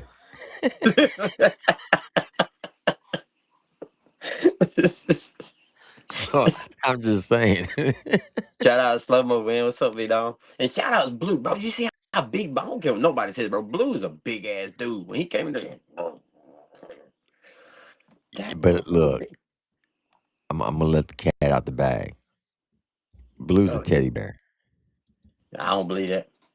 And He is. I He's a believe teddy bear. I just don't. I don't Just don't piss like. him off. Yeah, What up, Jack Rabbit? What's going on, my friend? How you doing? Doing good, man. I don't see. I mean, yeah, I see him being a cool guy. You know what I'm saying? But I've been knowing Blue for 6 years. I've been to many shows with him. Uh, Me and him had some serious, deep conversations. Lake We've Jackson. laughed together. We've cried together. Um, we've been through some stuff together, and that's my dog right there. And I'll take a bullet for him any day of the week and 10 times on Sunday. Yeah, that's And what's up. that's no cap. That's And I what's know up he'd do the same for me. for sure. That's good. What's up, Jack Rabbit Slim? How you doing, big dog? What's going on, brother? You doing all right? Man, hey, look, man, I'm blessed, man. I woke up this morning. I seen all my beautiful babies wake up this morning, and um, you know, still seeing all my Amen. social medias are still kicking. You know what I'm saying? So I can't complain, man. You know what I mean? So Amen. Amen. I just want to start off by saying I appreciate what you're doing out there and how you're trying to help people in recovery and all that, man. That's admirable, and salute to you all day long for that, man. That's some real shit. And it does change things now that we know why you kissed that man's hand. And I respect that, and I appreciate what you did for your brother in that moment. That's a beautiful moment. That's a good thing. With I that being appreciate that, bro. said, I saw y'all over there on J Dog's panel and everything, and I got to be honest, that was my comment they pinned up there where I said y'all took turns driving on the way there and all that. This the internet, bro. People make comments like that. People make jokes. If you see some man was on stage and he was a little lit, he was feeling himself, and some random dude put his hand out there and he kissed him on the hand, that's gonna be some shit you're gonna laugh at, bro. That's just how it is, You find I out get some it. guy is wearing a dress. I don't care why he wore the dress. We gonna laugh at that shit, bro. That's how the internet is. You can't let things like that get to you, bro. You really Yeah, can't. you know, and it's not the fact that it got to me. It's just the fact of the way that it was Betrayed. pronounced. It was being said. You know what I'm saying? Like, at the end of the day, I fuck with J Dog. You know what I'm saying? Like, I fuck with him on a personal level. And the dude is he's a good guy. You know what I'm saying? Like, Yeah, yeah. 10 toes down, he's a good dude, and he'd do anything in the world for you. And then whenever I seen what he was doing, when I seen that he was just interacting with that like he was, it kind of like rubbed me the wrong way. You know what I'm saying? And that's why I reached out to him and I was like, yo, you know what I'm saying? Like, well, where's my link at to come up in these panels? You know what I'm saying? Like, why didn't I get that opportunity to come up like I did with Chop Easy and Triple T, instead of just sitting there just bashing me and just on the feminine side of things and on the gay side of things? You know what I'm saying? You could just sent me a link real quick and we could have just cleared this air fast, instead of just insinuating, and instead of just, just keep agging on and agging on and agging on. You know, like, bro, you know me, you know what I'm saying? Even people that do know me, the ones who do know me, they was right there, you know what I'm saying, telling them, you know what I'm saying, like, on Triple T's podcast and Chop's podcast, there has to be something more to it than what y'all were seeing, you know what I'm saying? And Yeah, you're and right. You're right. Yeah. and that's just where I was at with it, but then after everything was, J Dog, he came and he apologized, and he was straight up about it. I respect that 100% about him, and it's just it was left at that, but the way that they went on about it was wrong. You know what I'm saying? And that's just don't. I get it. We're gonna laugh. Hell, me and Triple T, we laughed about it yesterday. Not yes, was it yesterday or day before Yeah, yesterday? day before. And then yesterday on Chop's podcast, we laughed about it, and we can turn it into a laugh. You know what I'm saying? Like, that's what we do. But I ain't laughing about gay jokes. You know what I'm saying? I'm not gonna do that. I'm gonna confront you about it because I wasn't there to stand up for myself. You know what I'm saying? And Yeah.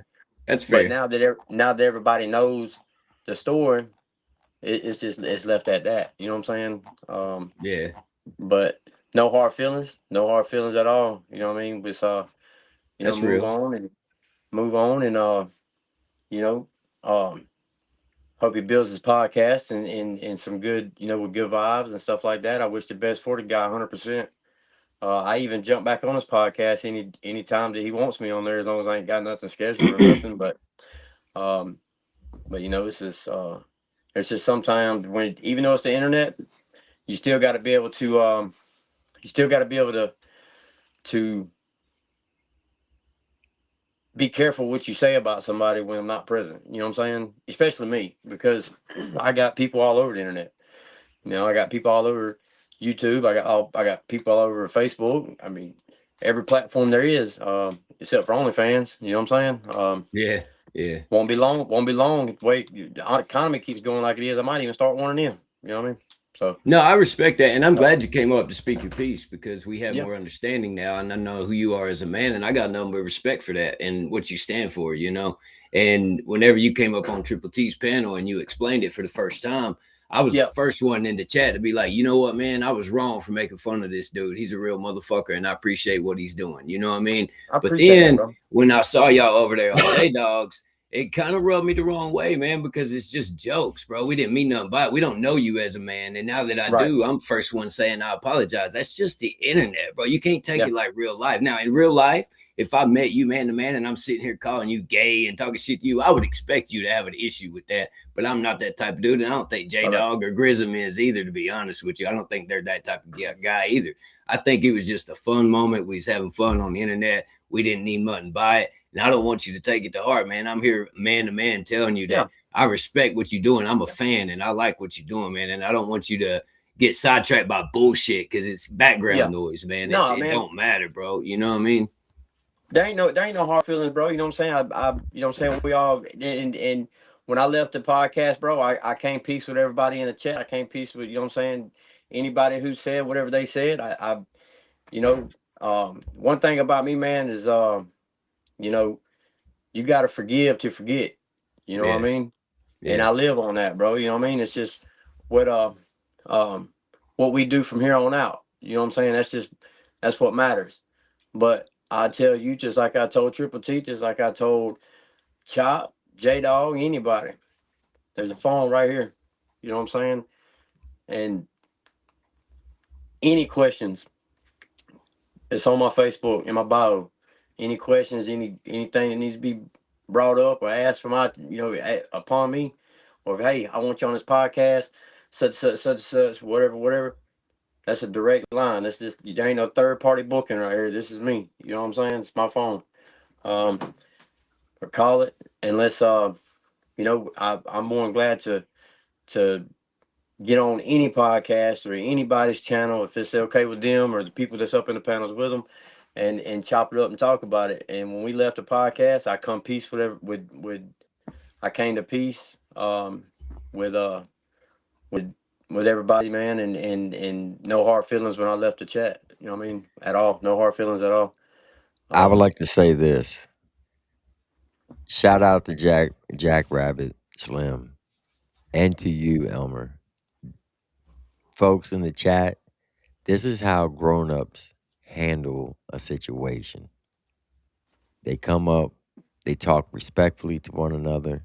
They're not throwing shade at each other, and they talk it out like men.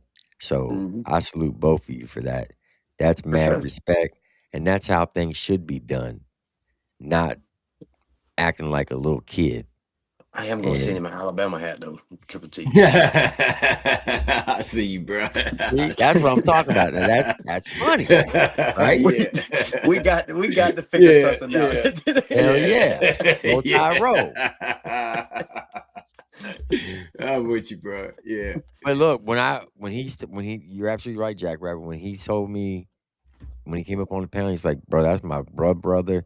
You know, he came to my first show. I'm so proud of him because he kicked his addiction. I said, I respect that, mad respect, and I do. I respect it, man. And I'm gonna be honest with you, man. My brother. He's not that type of person. He ain't that type of person that's just gonna go to a place where he don't know nobody. If he's uncomfortable, if he feels like he's out of place, he ain't gonna do that. And for him just to pop up, you know what I'm saying, the way he did, and I seen him right there on the side of that stage, it was like, damn. You know what I'm saying? Like I almost wanted to just get off the stage and just go hug his neck and hold him, man. You know what I'm saying? Because seeing that, man, it was nice, man. Because I remember, the last time we was at something like that, man, he was shot out. You know what I'm saying? And to see him at an event, a show that my first time performing live, it meant a lot to me, man. You know what I mean? It meant a lot. My mom and my dad ain't even never came to one of my shows. My brother was one of my your little brother or older brother? No, he's my little brother. I only got one, and that's him. Okay. Yeah. I mean, my mom and my dad ain't never came to one of my shows before. You know what I mean? And seeing him there is like, well, let me correct you. I think I can speak for myself and Jack Rabbit. I think you got more than one brother. You got two more up here with you. Oh yeah, for sure, man. Yeah, man.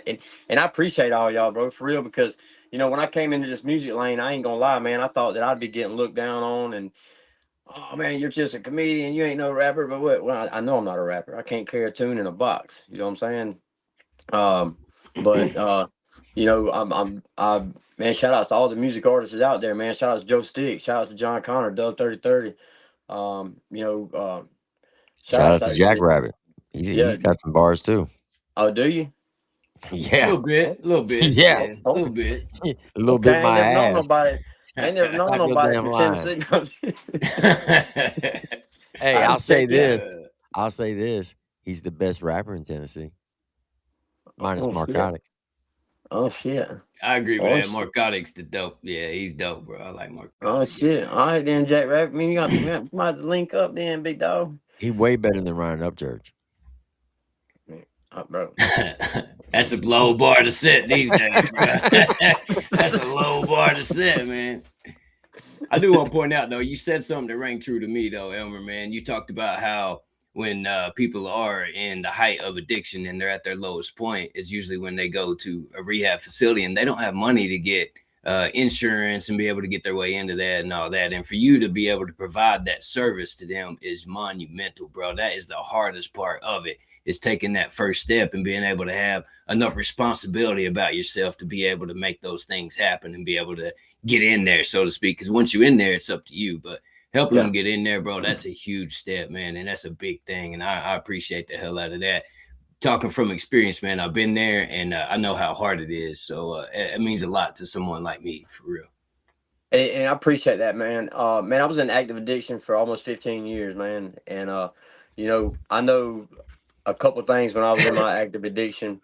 For one, I kept money because I was a union iron worker, but I also kept a bad habit, you know what I mean? And I worked for, you know, at the time I was just working for my high, you know what I mean? And, you know, I got 2 kids I wasn't even working for at the time. I wasn't working for my baby's mama at the time. I wasn't working for me at the time. I was working for my addiction.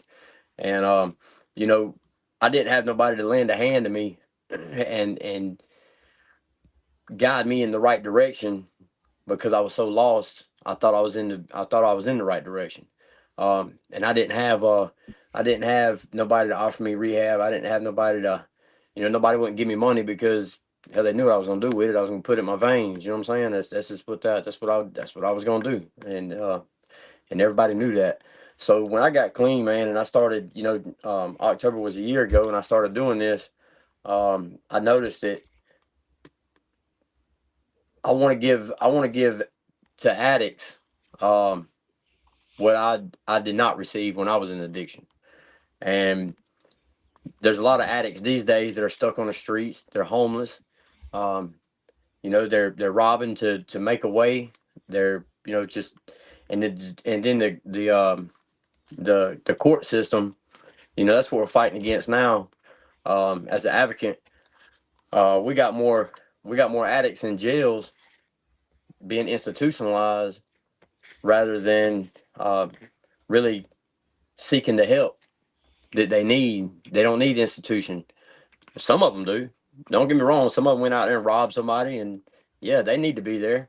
But what about the ones that just got caught with, you know, paraphernalia? What about the ones who just got caught with, you know, a sack of whatever or some pills or whatever the case may be? What about them that's in there? They got an addiction problem. They ain't got a criminal problem. They got an addiction problem. So let's that's what we're fighting against now. We got 14 people in Houston County Jail that we advocate for, and it's like it's a lost battle. But I'm not giving up. You know what I mean? I'm not giving up fighting for them. And then when people come to us and say, "Hey, I need to go to rehab, man. I need help, Elmer," or "I need help, Jessica," but financially I can't afford it, or financially I can't get insurance. So that's whenever we reach out to different insurance companies. We work with Ambetter and we work with Blue Cross Blue Shield, and and we get the insurance and we pay the premium. After that, then it's on So, so it's on you the and your wife pay out of your own pocket for the premium? yes. I'm not gonna say out of my own pocket. Nope, I will not say that. So we do merch raffles on Saturday nights. Where we raffle off a shirt or a hoodie or a hat and a shirt, and it's $5 entry fees. Every $5 you put in, put your name on a spin wheel. That's what helps. That's what helps. We got a So separate account how much does a premium cost? Just out of curiosity. for Blue Cross Blue Shield. It could run anywhere between 68 to 100, the most 120, I think 122, 123. And for Ambetter, it runs about between 40 to 100, depends. You know what And I'm how saying? long will that policy last them? The whole rehab. I make sure that I make sure it lasts. I'll make sure it lasts at least 90 days. And Hell if we yeah. need to go further than that, then whenever we get back in our account and we pay another premium for a whole another 90 days. And if it needs more than that, we'll get back in account and pay another premium for a whole nother 90 days. However long it takes for that addict to get the help and to be comfortable to be able to deal with society or get into a sober living, we're gonna pay it. And you do that every Saturday? I do a raffle every Saturday on Facebook. Yeah. What time do you do it? 8 o'clock p.m. Central.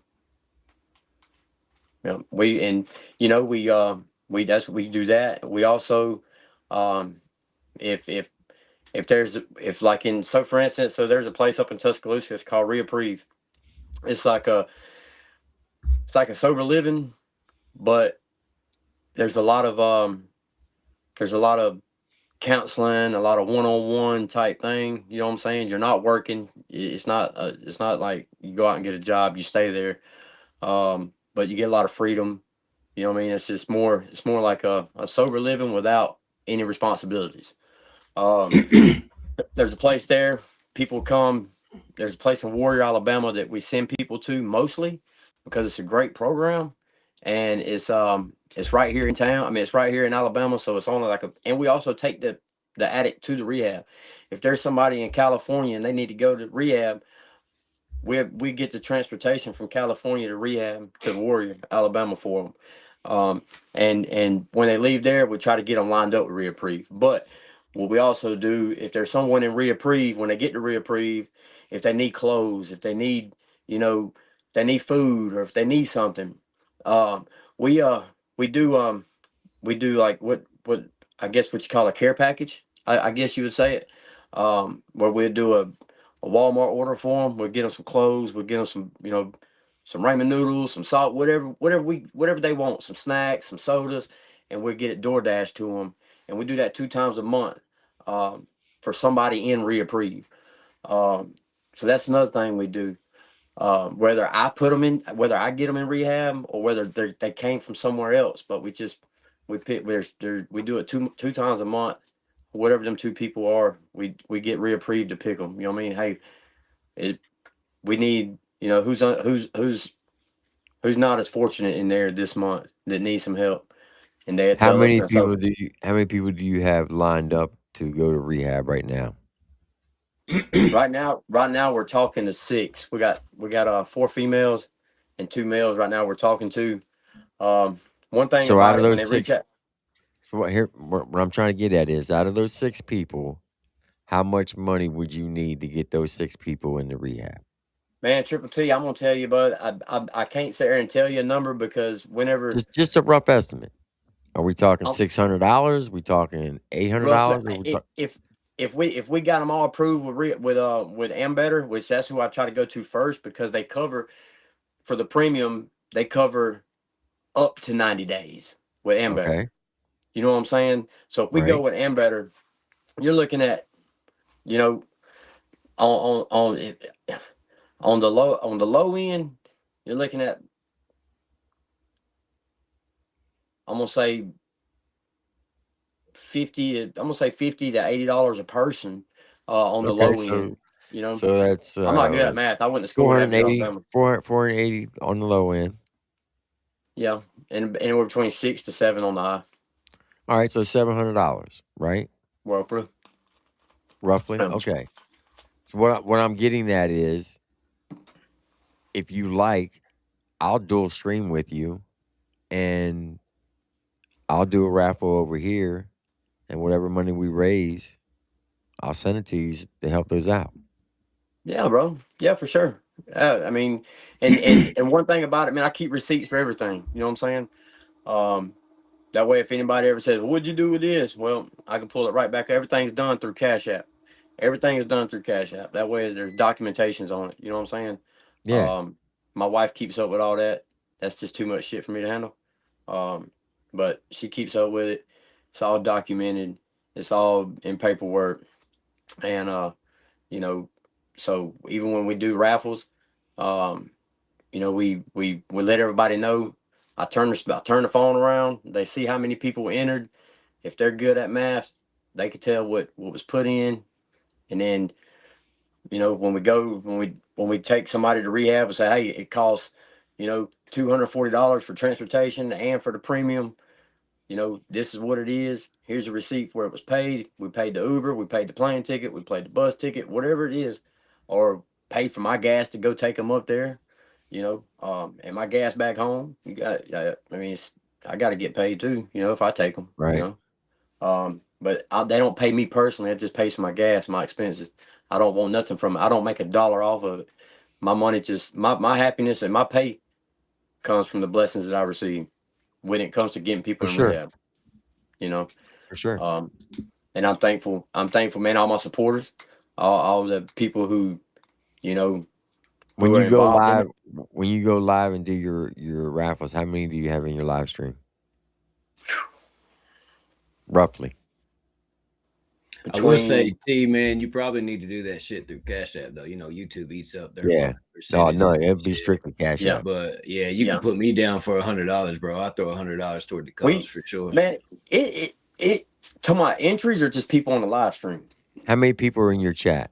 That's what I'm getting at. How many people do you Anywhere think? between 30 to 180 on Okay. Facebook. You know, it there's some Saturdays, man, where we only get enough to pay for the shirt and to ship it. You know what I'm saying? Because you got to think a lot of people that follow us on Facebook are either active addicts or recovered addicts. Well, what I'm You getting know? at is we got a pretty tight community over here. I'm Yeah, pretty sure you damn right. we can help you out way more than that. Yeah, Yeah, for Because sure. when I go, that's and I'm not trying to brag or boast or anything, but when I go yeah. live on Saturday nights, I can have anywhere from 150 to 300 people in here, Yeah. I know, and I see it. they are the most awesome people that you will ever come across, and they're always willing to help people.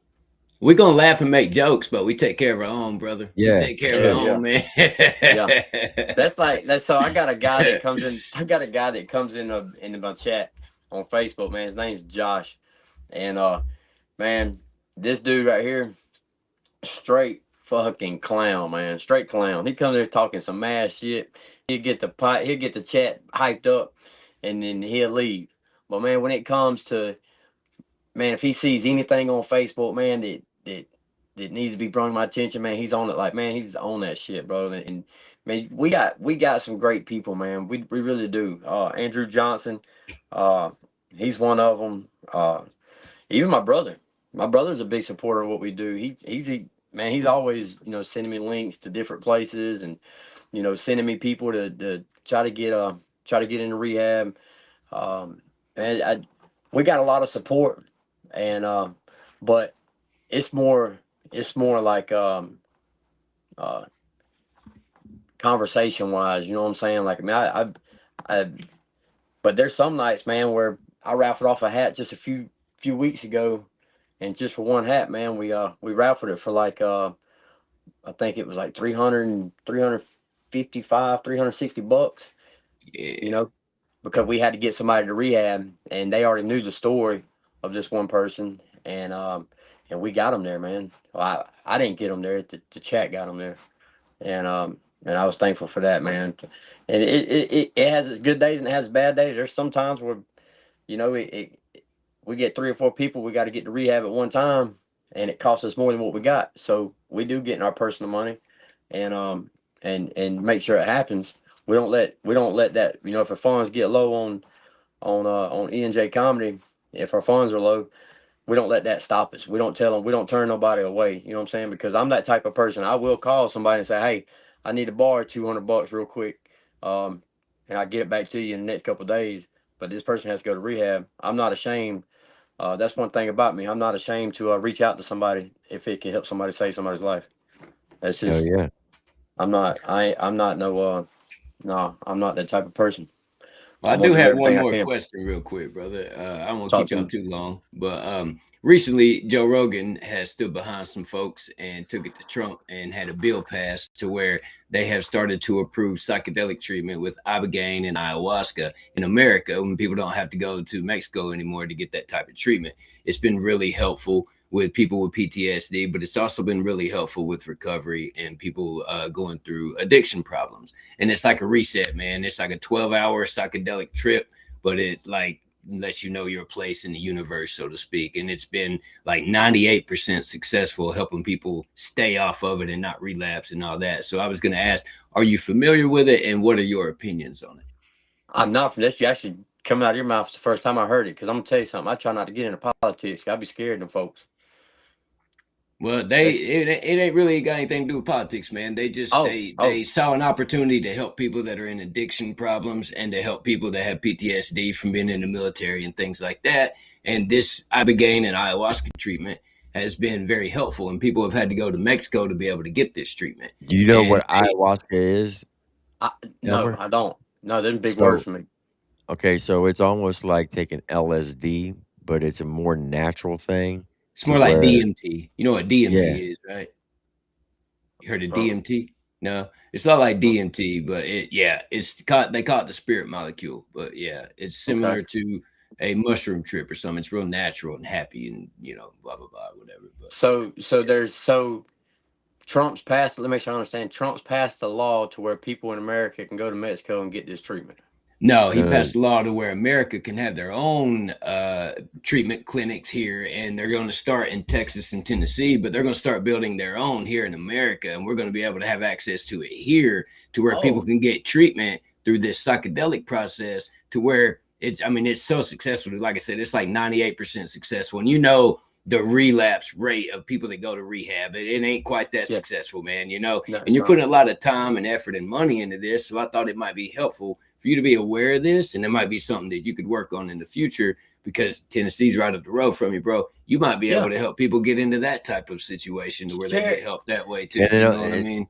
And what he's saying is, normally it only takes one treatment, a 12-hour treatment, and they have a 98 success rate to where they'll never relapse. But my question is on that: so when I send people to rehab, and I ain't gonna say I send them. That's the wrong way to say that. When I help get people into rehab, they want to put them on Suboxones. So as an advocate, I can reject that for the client. You know what I mean? Yeah. So is it another addictive? No. It's not addictive. Completely non-addictive. It's a one-time treatment. They'll go in. Imagine this, and I'm just using this as an example. Yeah. They go in. They take one pill. They do. It's actually a drink. It's a drink. Yeah. Okay, a drink. They take this drink, right, for 12 hours. Their mind takes them to an alternate universe. It cleanses their body, their mind, spiritually, and everything. And 12 hours later, they never have the urge to use again. Zero withdrawal symptoms, none of that, bro. And they just completely lose the addiction side of it. They're not craving it anymore. I would be with it. I would probably be with it. You know how they say, work the program until it don't work. It don't work no more. Yeah. I would. That's probably what I would stand. That's just me speaking now. The first time I've heard about it. Right. You know what I'm saying? Like, yeah, if it's there and if it's an opportunity for where it works and it helps. And if and like James said, it's a natural treatment. If it's something like that, of course, you know what I'm saying? I would work it until it didn't work. You know what I mean? Yeah. Now, my question is it like a thing where you go in and do the treatment and do the drink, or do you go to a rehab? Because see, I'm gonna tell you, my thing is with a lot of addicts is I really push them to do some counseling. Do some one-on-one counseling, do some group counseling, because the one thing about for sure, Milliam. One thing about it as an addict, there's a reason an addict's an addict. You know what I mean? If you really dig down in the roots of the person, whether it would have been a friend say, "Hey man, try this, you'll like it." Me, I heard that amphetamine made you fuck like a porn star, and I wanted to see if it really made me turn into a porn star. You know what I'm saying? So that's why I did it, and I liked it. You know what I mean? So I kept doing it. It was a friend that did it. I didn't have no life trauma or nothing like that to make me fall into addiction. It was a buddy. It was a friend. You know what I mean? So, but there's people fall into addiction from different reasons. And one thing about addiction is you don't need to just shelter your addiction. You know what I'm saying? You need to be able to talk about it. You need to be able to let everybody know, man, I'm an addict, bro. Whatever. You know, you need to be able to talk about your problems. So I push push counseling at the same time as they're doing their treatment. So is that something that they will offer? Will they offer counseling along with this treatment, or is it just, hey, okay, you got high today, come in here tomorrow and drink this drink, and let's forget about it? No, the counseling is definitely a part of it, especially, folks that are in recovery and PTSD and things like that. Okay. They do have, where they try to reintroduce you into society in a healthy way and all that stuff. And the dude's name is Rick Perry and Brian Hubbard. They were the ones that kind of been advocating for it for so long. It's been so successful in Mexico and other areas that wasn't so highly regulated like it is here in America, that they have approved for it to be legal in America and be able to have these clinics now. It's like a clinic. They call it a shaman, man, but you go in and receive this treatment in a comfortable environment, in a closed setting, that's private and all that. And after you come out of it, so to speak, and you're ready to go or whatever, they got you set up with programs for counseling and things like that. And they kind of reintroduce you back into society, so to speak. But it's like a reset, man. It's Do you have contact? Cool. Do you have contact with them guys by any chance? No, I do not. But send me a message on Facebook. Send me a message on Facebook. Send me your number, and let's talk about it, man. I can get you some information, man. I can definitely get you some information. Yeah. Yeah, because I'm bro. Anything that helps, man. You know what I'm saying? And bro, I got a camper out here that I have brought addicts to my house. I'd be riding down the road and I see somebody that I know just own it, doggone it. You know what I'm saying?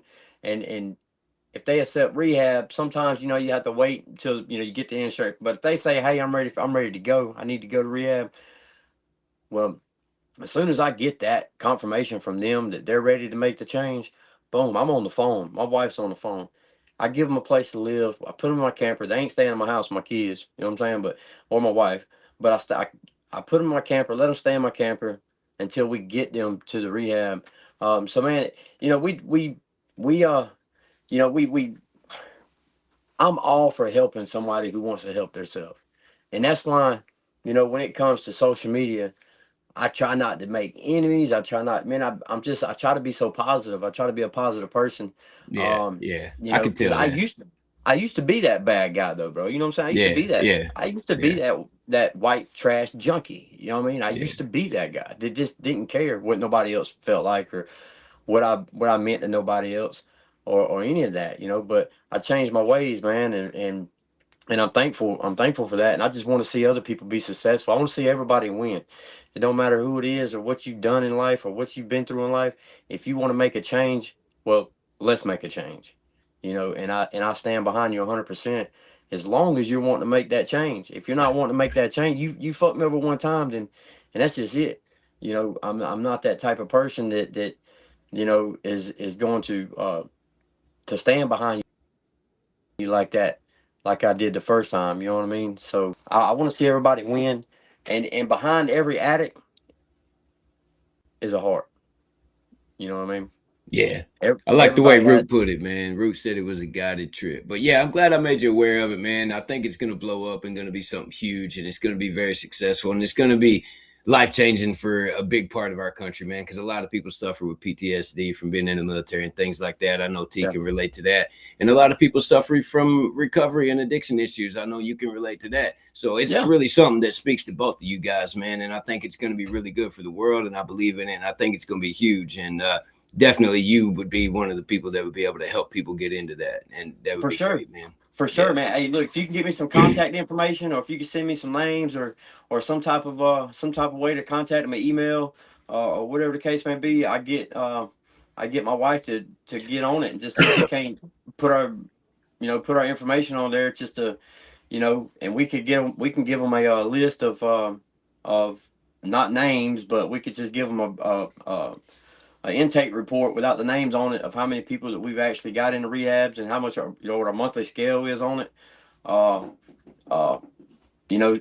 mean, it's high. We got high numbers on intakes, and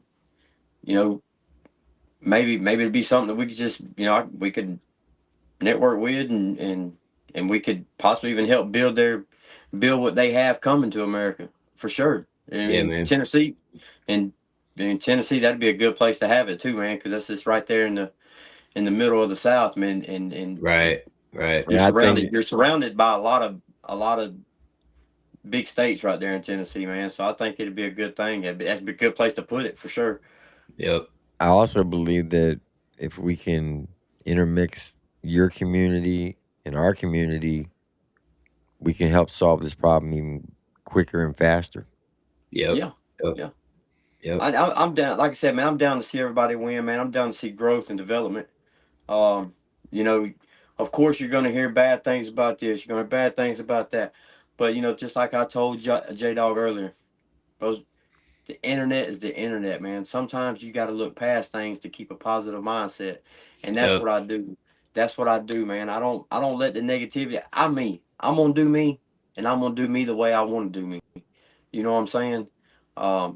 And my wife ain't gonna let me make no mistakes because I am that person. I'm that type of person that, man, if somebody called me tomorrow and said, "Hey, man, can I hold $5,000?" I wouldn't bat an eye. I'd say, "Hey, man, here you go. Here's your cash out. Here's $5,000." And then my wife looking at me like, "You dumb son of a bitch. I should beat your ass right now. What I should do?" You know what I mean?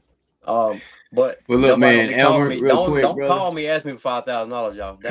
I was just joking. Can I get 5,000? But you know, Let me hold a couple. you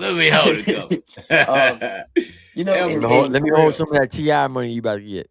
Real quick, man, though, man. hey, look, I just man, want to say, Elmer, I appreciate you taking time to listen to me, bro. I'm glad something good came out of it, man. I'm glad we had a good conversation. And For T, sure, I bro. appreciate you having me up, bro. I'm gonna have to jump off here, man. I got Always called at night. Jackrabbit. But Make y'all have sure a good you- night, brother. Make sure you send me that information and send me. You got me on Facebook, right?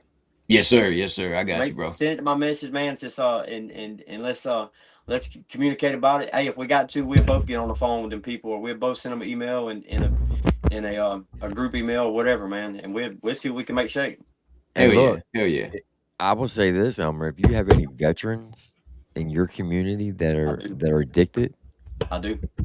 I'm the perfect person because I work for the VA, and I can get Actually, them in. One of the guys that out of the two that I just mentioned earlier, actually, he's a disabled veteran, and the VA. I'm gonna tell you something, man. All prompts to all veterans. Yeah. Y'all get treated a lot of times, man. Y'all get treated like shit. Oh yeah. Y'all do, and it's a sad situation, bro. It's very sad for women or men that go and do what they do for us and for our country and for other countries, and they get shitted on in so many different ways. Amen. Hell yeah. Me personally, when it comes to veterans, I'm trying hard. And Triple T, this might be something that we could link up about. I'm trying to get here in Dothan in Houston County. If you're a veteran and you go to a counselor, they gonna look at you as if you are rich. They're gonna look at you like if you got a lot of money because you're a veteran, you're retired, or whatever the case may be, and they make you pay the exact dollar that they would for anybody else. To me, you should be ashamed for that. You know what I'm saying? You should be ashamed for charging a 75-year-old or 80-year-old man that can't hardly walk, but he has all these pins and all these things on their head, on their hats. What do you call them? What you call them things? Triple T, them pins for like Yeah. they put on their shirts and stuff. Yeah, pins. So they got all them things on their head, you know, where they've been to Korea and they've been, and that man's coming in that place and, you know, asking for counseling, and they just get looked at funny, like they should get special treatment. And I can tell you here in Louisiana, the VA actually takes care of their veterans. If I know of any homeless vets, I know exactly where to take them to. The VA will take them in, get them off the street. They'll send them to rehab or whatever they need, and they will set them up for success. The thing I'm is, the only thing is, they got to be willing to do it yeah. because if Some they veterans are can't, stubborn. yeah, because they won't force them to do it. They got to Yeah, be willing to say, yes, I want help. Yes, I don't want to be homeless anymore. Or yes, I want to go to rehab. And if yeah. they do, the VA will take care of them. Well, we definitely going. I definitely want to talk to you about that because there's a guy that always hangs up here at McDonald's. Man, he's homeless. He's a veteran, but he came here with his parents. His parents passed away. Like I said, he's an older guy. When his parents passed away, there was nothing left to him. Um, he's homeless. We've actually got him a hotel room a few times. And got him some. Got him some. Every VA hospital has a wing on the campus of the VA hospital for See, we don't homeless. have. We don't have that around here. You may not have a VA hospital in your area, but there is every state has a VA hospital, is what I'm saying. I wonder where to be at here in Alabama. All you gotta do is Google it. Yeah, I ain't never did. I ain't never did that. We just Yeah, I'll started. tell you right now. We just started. We just started. I ain't say wanting, but we just started like digging our feet into the veterans because man, bro, veterans are y'all are set in y'all's ways. I got to go, gentlemen. Y'all have a good night, brother. All right, Jack Rabbit, I appreciate you, Good night, man. brother. Yeah, man. Veterans are set in their ways. Like y'all can be stubborn. Y'all can be You actually have six. You actually have six hospitals in Alabama. You got, six. yeah. There's one in Central Alabama, in Montgomery. Yeah. Actually, there's two in Montgomery. You got one. I'm sorry, there's three in Montgomery. Wow. You got one in Birmingham and two or one in, I don't know how to pronounce shit. What's it Hold spelled on. like? Tuskegee, Tuskegee, Tuskegee. Tuskegee. That's Tuskegee. Yeah, Tuskegee, and Yep. then Tuscaloosa. Tuscaloosa. Yep. That's where Reprieve is. That so you got one, two, three in Montgomery, one in Birmingham, one in Tuskegee, and one in Tuscaloosa. And they're veteran hospitals. Yeah. Okay. I wonder if they're worth a damn. Well, like I said, every VA hospital has. Okay, so a VA hospital is on it's almost like on a college campus, right? You got the main building, Yeah. right, where you go for all your your emergency rooms, your surgeries, stuff like that, and Right. then you have all these separate buildings surrounding it, which one could be a PTSD clinic, one could be for veterans for women, the other one could be uh, for the homeless. They also have nursing homes at these VA hospitals. That if there's any veterans that don't have any family members, they can put them in the VA nursing home, Wow. I didn't know that. I didn't know that was here in Alabama. and it's all That's free. that's that's good stuff. I know it's just hard for a veteran here in Houston County just to go to like a walk-in clinic and get counseling. Like you know, just like a regular like Spectre Care or something like that. It's hard for them, man. And there's nothing like here in the South because those places are central and north um, Alabama, but there's just nowhere here, man, that where veterans can get like free counseling. That's what they deserve. They deserve free counseling. Yeah, That's what they deserve, and that's what that's what I've kind of been trying to put together uh, is reaching out to a place called Peer, which is here in Dothan, Alabama. It's called People Engaged in Recovery. Um, and I was trying to reach out to Peer and see if there was something that I could do to maybe start free counseling here in Houston County for veterans. I'm not a counselor by no means, you know what I mean, but I could find some counselors that'd be willing to probably help them. You know what I'm saying? Like maybe like 2 nights a week or either one night a week. Just give them a free veterans counseling day or night or evening or whatever. Maybe even bring some meals up there. Donate some food for them or something while they're up there. I even thought about going to the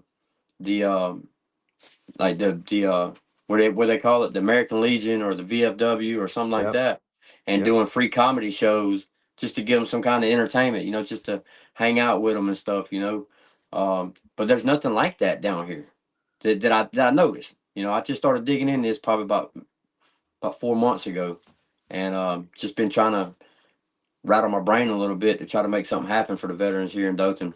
So the surrounding area. every state has a DAV, and that's an organization called Disabled American Veterans. Every state has a Purple Heart Association. Every state has an American Legion. Every state has a VFW. So all these private organizations will work with the VA to help veterans with addiction, with a homeless issues and things like that. Man, I'm gonna tell you, bro. Down here in Dothan, man, it's about money. It's Well, about like I said, money. maybe in your area, but what I'm telling you is every state has those facilities that's connected to the VA. Yeah. And I'm telling you, they will take care of them. So you work for the VA, or you work for what? I work for the actual VA. Okay. All right. Well, I'll definitely talk to you about something off the internet. One of these guys is. I'm going to send you something to your messenger. Okay. And it's going to be a screenshot. Yep. Of all the 6 facilities with their addresses and phone numbers. All right, that'd be good to have. Yep.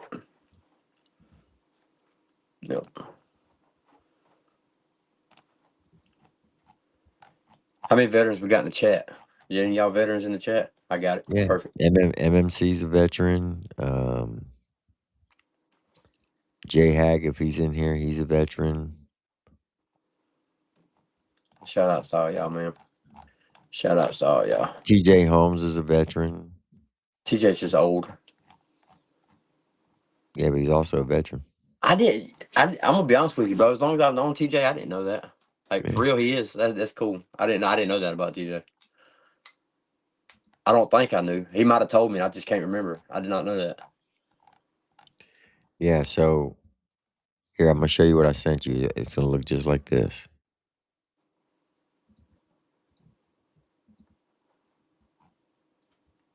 So this right here shows you the name of the VA facility, and it shows you the address and their phone numbers. Now, the one that's closed, that's what they call a clinic. It's like they're only open like banker hours. Might be only open from 8 a.m. till 6 p.m. Okay, I see which one you're talking about. Medical center, the medical center part right there. Yeah. I wonder if these ones right here in Birmingham, I wonder if they're tied to the UAB. It could be. I mean, I don't know. Like I said, every state they're run differently, but they run similarly, if that makes sense. Yeah. So I just sent that to your messenger, and I get those put in. I get Jessica to put those in the book. I'm gonna forward that to her now. Get that put in and all right. I sent that to my wife too, so she have it. That's dope. That's cool. That's cool shit. But yeah, man, we're all about helping people, man. And another thing too, one thing about me and my wife, if someone calls this phone here and to talk about whatever they got going on, the only other person that's gonna know about it is the insurance company and the treatment center. 100% safe. You know, it's nobody's business. Man, I've had teenagers to call me and scared to tell their parents that they're an addict. You know what I'm saying? And not knowing how to tell their parents, and wanting me to tell their parents. And man, we've that's probably one of the hardest things. Ain't the hardest thing I've done, man. But yeah, that's a hard thing to do right there, man. 'Cause I know how hard it was to tell my parents. You know what I'm saying? It was hard. But I told my kids I was an addict before I told anybody. No, Ty, that's not my battery pack dying. That's Elmer's. I think he's got a printer going off or something over there. Yeah, that's my CS on my DTF printer. It turns like every 10 minutes.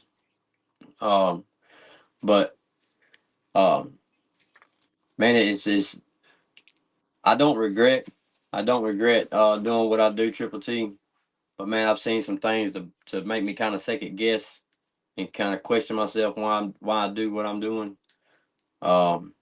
We experienced some tragedies. We've experienced, and when I say that, overdosing. We experienced the good, but we also experienced the bad, man. And you just say, and there's some there's some times where you got to, like I said the other day, it's been about 7 months ago. Roughly about 7 months ago, 7-8 months ago. Man, we get a phone call, man, from a mom, and she said, and she called us and said that she thinks that her daughter might has OD'd or took too much of something. You know what I mean?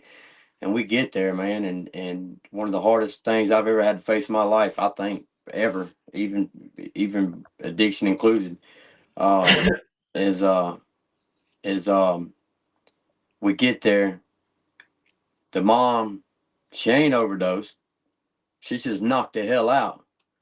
But her 1.5-year-old has got on the nightstand, got into some pills that was just sitting on the nightstand that was laced with fentanyl, and the baby overdosed. That was the hardest thing that I've ever had to deal with.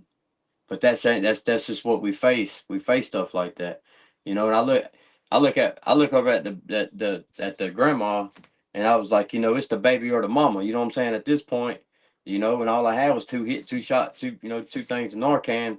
The baby, I used them on the baby. The hell with the mama, she. Heck yeah, You know what I'm saying? And for sure. I could have used one on her and one on the baby, but at the end of the day, there is a VA clinic in Dothan, but I don't know if I'd send my dog to them. No disrespect to the clinic, but that's the VA clinic here needs to offer more than what they got. A million for sure. But that was probably one of the hardest things I ever had to deal with right there, Triple T. And that's when I started questioning myself, like, is this worth it? You know what I'm saying? But No, it's definitely worth it. Listen, I believe yep, everything happens for a reason. yeah, for sure, Just like, the mom's in jail right now. Just like that Friday night or that Thursday night that we all shared the Airbnb together. Yeah, There's a reason that happened. yeah, So we can have the conversation that we're having right now. yeah, for sure. And Just that was like fun, bro. just like there was a reason that I set my video camera up and did the live stream and walked away from it. I didn't see it live when you and your brother had your moment. And there's a reason why we all talked about it, right? No, what I'm getting at is Yeah, that happened for a reason so we can have the conversation that we're having right now because I'm dead ass serious. I would like to join with you and bring your community and my community together when you want to do these raffles Mhm. so we can help raise enough money to help the people to get into rehab or Yeah, whatever treatment they that need to get. that'd be great. Yeah, man. I live on that, man. Whether it's good or bad, you know what I'm saying? Like, everything happens for a reason, man. You're gonna get something put in front of your path, whether it's good or bad. If it's bad, that's okay. That's just a test. That's just an opportunity to make better decisions. That's an opportunity to look at life in a different way. Good things get put in front of you. Bad things get put in front of you before the good things are. No matter what, you're gonna have to go through the hard times to get to the good times. And I tell people that all the time on my platform. I say my platform, my page on Facebook. I tell people all the time, it don't matter what you're going through. If you come to a hard spot in life, and chat, listen to me now. If you're going to a hard time in life, don't try to fight your way around it. Don't fight your way through that battle. You Fight through stop. it. You stop. You plant your feet. You look around. You see the opportunities that you have around you at the moment. You don't just bum rush it and hit it head on, because then when you do that, you're gonna start making mistakes, and you're gonna start fighting something that's fighting against you. Facts. You got to look around, see what's around you, see what opportunities you have to make that hard situation to be a good situation. And then when you do that, then you can start back moving forward. Don't never take one step back. Don't even go from side to side. Just look around, plant your feet for a minute, whether it's a day, whether it's a week, whether it's a month, whether it's a year, it don't matter. Sit down for a minute, sit your ass down and look around, see what you got. Work with what you got to make that bad situation into a good situation, and then move past it and keep going forward until you get another obstacle put in front of you. And that's how you work life, man. Don't Life's too short. Life is too short, man. Life's way Facts. too short. You don't know if you're gonna leave your house tomorrow and not make it out your driveway. You don't know if you leave. Don't go to bed tonight mad at your wife.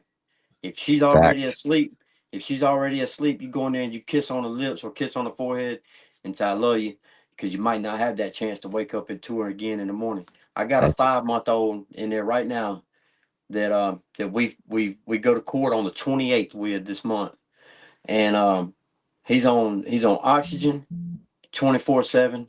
He's on a feeding tube 24/7. He's only 5 months old. He has a double rupture hernia. He ain't developed all the way. He can't swallow, so everything that his saliva and everything, he just spits it out. You know what I'm saying? He's a sick child, and every night, probably 100 times a day, I walk up to him, I kiss him, I tell him I love him, and I make sure he locks his eyes with me, because you don't never know when that baby ain't gonna be able to catch that next breath. Um, and my wife had to quit her job so she could be with him 24/7 to monitor him. Uh, just never know. Life is too short, man. Life is way too short. Don't take it for granted. Don't take it for granted. That's why when I got on J Dog's podcast, we got on there, we cleared the air. And when I left that podcast, I was smiling, I was laughing, was cutting up with him. I don't want nobody to feel like there's any type of hatred my way, there's any type of hard feelings, there's none of that. Because I want every one of those guys to know, if they go through something tomorrow, if they come up with something they need somebody to talk to, they can still call Elmer Brown, and I'm gonna be there for them. Or they can call my wife, or she's gonna be there for them. Simple as that. That's just how I am. Now, used to, no, not me. I don't give a fuck about you. Yeah, I'm just worrying about that. I'm just worrying about that next hit. You know what I'm saying? But For sure. I look at life different now, man. That's why my music. I'm not no Christian rapper. I mean, I'm not no country rapper. I'm not that. I'm an inspirational storyteller, and that's just um, I want my music to have meaning. I want it to have life, love, and I want it to be an inspiration to people, because there's there needs to be a lot more positivity other than negativity. But hey, negativity keeps the world going around, but positivity could outweigh it. And I don't want nobody to go to bed tonight um, feeling like that I'm a bad dude, and I don't want to go to bed feeling like somebody else is a bad dude. So I try to make, before I go to bed every night, it don't matter, man. If tonight before I go to bed, I'm gonna be sending J Dog a message. You know what I'm saying? And thanking him for being the person who he is. And I got love for him, you know what I'm saying? Because I don't want him to wake up in the morning feeling like I'm upset with him or any of that, because I'm not. And that's just the type of person I am. Um, just because I got some high numbers on platforms, just because I'm about to be on a cook show with T.I. and I about to, all this stuff. If you cut yourself and I cut myself, we're both gonna bleed the same. Simple as that. I'm human just like everybody else, and we all make mistakes. It's just what we do, like Chop said. It's what we do after the mistake is what matters the most. It just Yeah. I live on it, man. I live on it. And I have met some great people. And man, I picked up, a lot of subscribers on my YouTube channel from you guys. And I've met some great people in this music industry, and not necessarily the comedy side, because comedians, they just act like that they on them big stages and they just don't want to mess with nobody like me. I'm just like a little small fry in the bottom of a Happy Meal box that just gets thrown away. But man, I've had nothing but love and respect from all music artists that I've talked to. And I'm so thankful to have the ones I got in my corner, including y'all in the chat, man, all the positive comments. I appreciate that. And it's okay. I want to let people know this. It's okay to have opinions about somebody. It's okay to think of somebody, because a lot of people do see my videos and it's like, man, this dude's a tweaker, man. He's on it, doggone it. Y'all see my eyes. I got a bad twitch in my eyes. My eyes get, big and stuff like that. And people make comments about that. Well, that's a natural thing that came from me from my addiction that just stuck with me. It just stuck with me, I guess. I don't know if it's a nerve thing or what. Maybe I need to get some of them. Maybe I need to get one of them shockers that Triple T has and put them in my eyes to get my shit right. But but we, as an Always throwing addict, shots. as an addict, you know what I'm saying? You got consequences that you got to pay for, and you got to pay for them for the rest of your life. And me having a twitch in my eyes, that's one of them. And I get a lot of negative feedback from that. But man, y'all just get to know who I am. You know what I'm saying? Get to know who I am. And if you have any questions, you could always ask. I'm always open for questions or conversation. The only thing I don't do, unless you win the raffle. If you win the raffle, you will get a video call from me and my wife, a personal video call, and we could chop it up and hang out. But I just don't do video calls unless you win a raffle. And unless you're a subscriber on my Facebook, I do a spin wheel once a month, starting next month. Me and my wife put that together for all my subscribers for a video call. But my line's always open. Just before anybody makes any accusations about what I do, get to know me. Get to know me. I promise you're meeting and you're getting to know a good guy. I don't get me wrong. I I'm not the best person in the world. I'm not the best, but what they say, Triple T, God's still working on me. You know what I'm saying? Mm-hmm. And he ain't gonna stop. That's a fact. I like the way you said that, Charger. That twitch in your eyes serves as a reminder as to who you used to be and no longer. I like that, Charger. I appreciate that. And if you want to come in my live at any time, anybody, and hang out and get to know the people in there, man, y'all get to know them. Get to know them. We got some good people over there. We don't see. I got that little thing. I got a bad habit. Actually, it's not a bad habit. It's actually a good habit. But when I'm streaming on my phone, I got my live pulled up on my computer. And if you got one negative thing to say about me or anybody in my chat, your ass can get blocked so quick. And that's how I weaned out the good from the bad. Because it's nothing but positivity over there. Now I can't speak for comments because we be posting reels and a lot of people. But when I go live, those people right there that do anything in the world for you if they can. And that's just how I want to keep it. And it's great. It works out and it's amazing. We just got strong-willed people over there. And now we got a lot of addicts that come in there because they come there because they know they're safe there. They could talk about, man, Elmer, I messed up last night and I was struggling and I hit, you know what I'm saying? I did whatever, but they know it's safe there.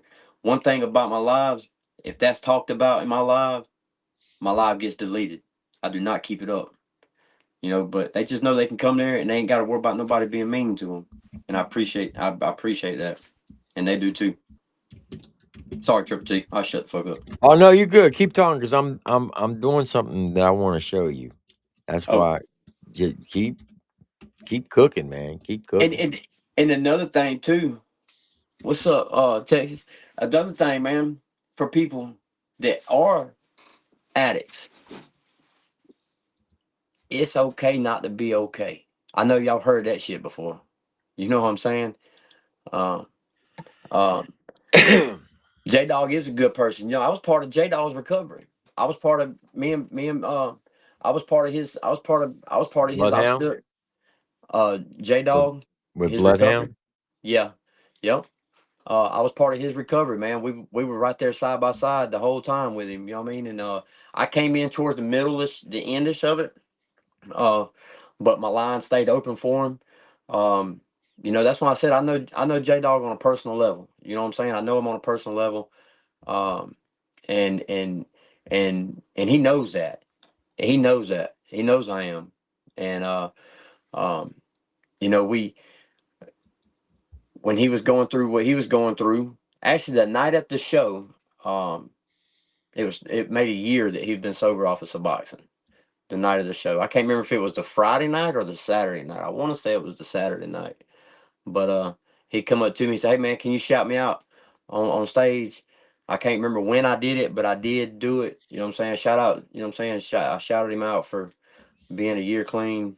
Um, I can't remember what day it was I did that, but I did it for him. Um, but it's man, recovery is deep when it comes, man. I could talk about it for hours and hours and hours, and I could give advice and advice and advice, but it's not me that's gonna make the change. It's the person. Um, exactly, Jack. Right. Well, I was just saying. I just said that, bro. We was just talking about it, my dog. You, every addict suffers from something. It is whether it happened during their addiction and they just fell deeper in their addiction, or whether it happened after their, I mean, before it, and it caused it.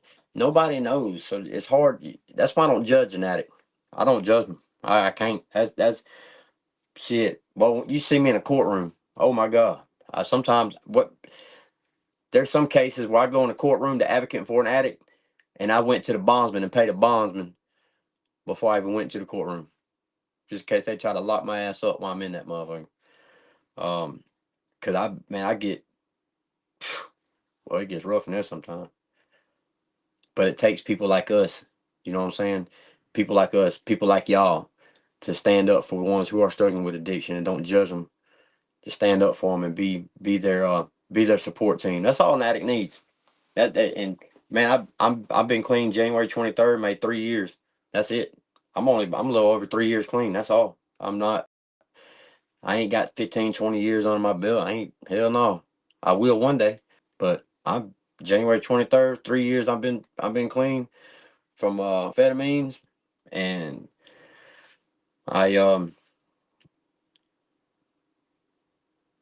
I believe a lot in support team in a support team for an addict. If you're an addict or if you know someone's an addict, don't give up on them. Keep pushing with them. I ain't saying give them money because you already know what they probably gonna do with it. But man, be that support team, man. Whether it's somebody you don't like, sometimes it takes just that one. Sometimes it takes just that one phone call, man. If you don't like somebody, that hits different too, y'all. Let me get on that subject. If there's somebody that you know that knows that you don't really care for them, and you call them and you say, "Hey, I just wanted to check on you," even though I don't like you, or even though I don't care for you, I just want to check on you. That'll make them up. That'll put something in their head that'll stick with them for a long time, a very long time. And that's um that's that can be a very big step in their recovery, to know that even the ones that don't like them hadn't gave up on them. So that's very important. Don't never Don't never give up on the addict. Elmer, And let me ask you a question. yo, It's a personal question. yo, You don't have to answer if you don't want to. If you don't, I Mhm. truly understand. Yep. Are you a person of faith? Like faith in God. Yeah. Oh yeah, of course. Do you worry a lot? Do I worry? Yeah. Nope. You don't? Nope. What about your I wife? get my wife. Nope. Okay, that's good. I ain't gonna You say we know don't why get you stressed. you know why you shouldn't worry? God got me, bro. So I'm gonna tell you a little story. When I retired in February 2009, right? February 28th. Mhm. On March 1st of 2009 till December 1st, 2010, for some strange reason, I became the biggest worry wart in the world. I worried about every little minute thing in my life. The biggest thing I worried about was dying in my sleep. I can't tell you how many combat missions I've been on. I can't tell you how many raids I've conducted. I can't tell you how many firefights I've been in. I could just tell you this. Every combat deployment that I've been on, and there was 4 of them, I never thought about death, and I never worried about death. But the moment I retired, that's all I thought about. I thought my biggest fear was dying in my sleep. It got so bad the last 9 months, I would literally stay up 2, 3 days at a time for fear of going to sleep. And when I did go to sleep, I would throw up every night before I went to bed. On December 1st, 2010, that was a changing point in my life. So I was 21 months living like this. I was sitting on my front porch, smoking a cigarette, having a cup of coffee, getting ready to go to work.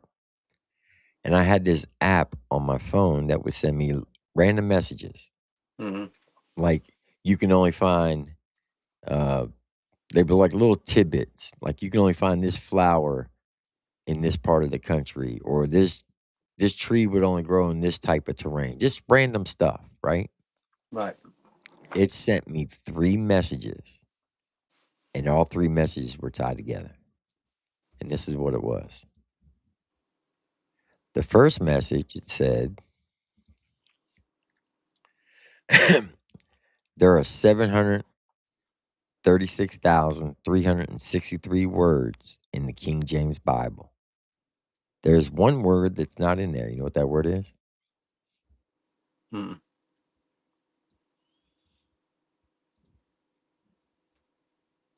Worry. Huh. God says, give me all your troubles and I'll bear them for you. Facts. The second message I got, it said the most easiest passage to remember in the Bible is Mark 11:22. In 4 simple words, have faith in God. Now, growing up, my grandmother was my Sunday school teacher. And she used to tell me all the time that God speaks to us every day. We just got to be willing to hear and see his message. Then I got the third message. And when I got that third message, I literally fell to the floor. And that third message said this: when a person worries, right? Yeah. What you're doing is you're letting the devil get in your mind. That's what the circle represents, your brain, Mm-hmm. to question your faith to God. Huh. I Oh, you said, got to, whoa, that's yeah. deep. Oh, you got to see me that. You got to see me that. Then tell Triple T. I said, whoa, that is deep. You must be talking to me, big guy. Yeah, that's exactly what he was doing.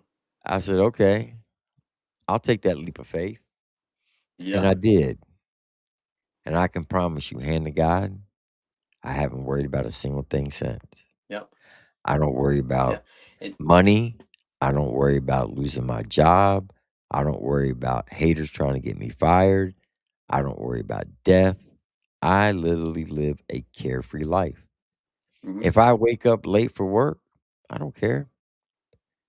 There's a reason why I overslept, because if I was on time, maybe I'd have gotten into an accident, right? So I literally live a carefree life. I don't worry about a single thing. And I'm gonna tell you my biggest thing right now, and I admit this. You know what I'm saying? I don't worry about nothing, and my wife don't worry about nothing. Because man, I ain't got control of when it's time for me to go. You know what I mean? I ain't got control of that. I just got control of the actions that I do. You know what I mean? And decisions I make, and the life that I want to live. But uh, I get overwhelmed and I get stressed a little bit. You know what I'm saying? Because maybe it's just because of the career I chose to do. You know what I mean? Uh, Maybe that's what it is. I don't know.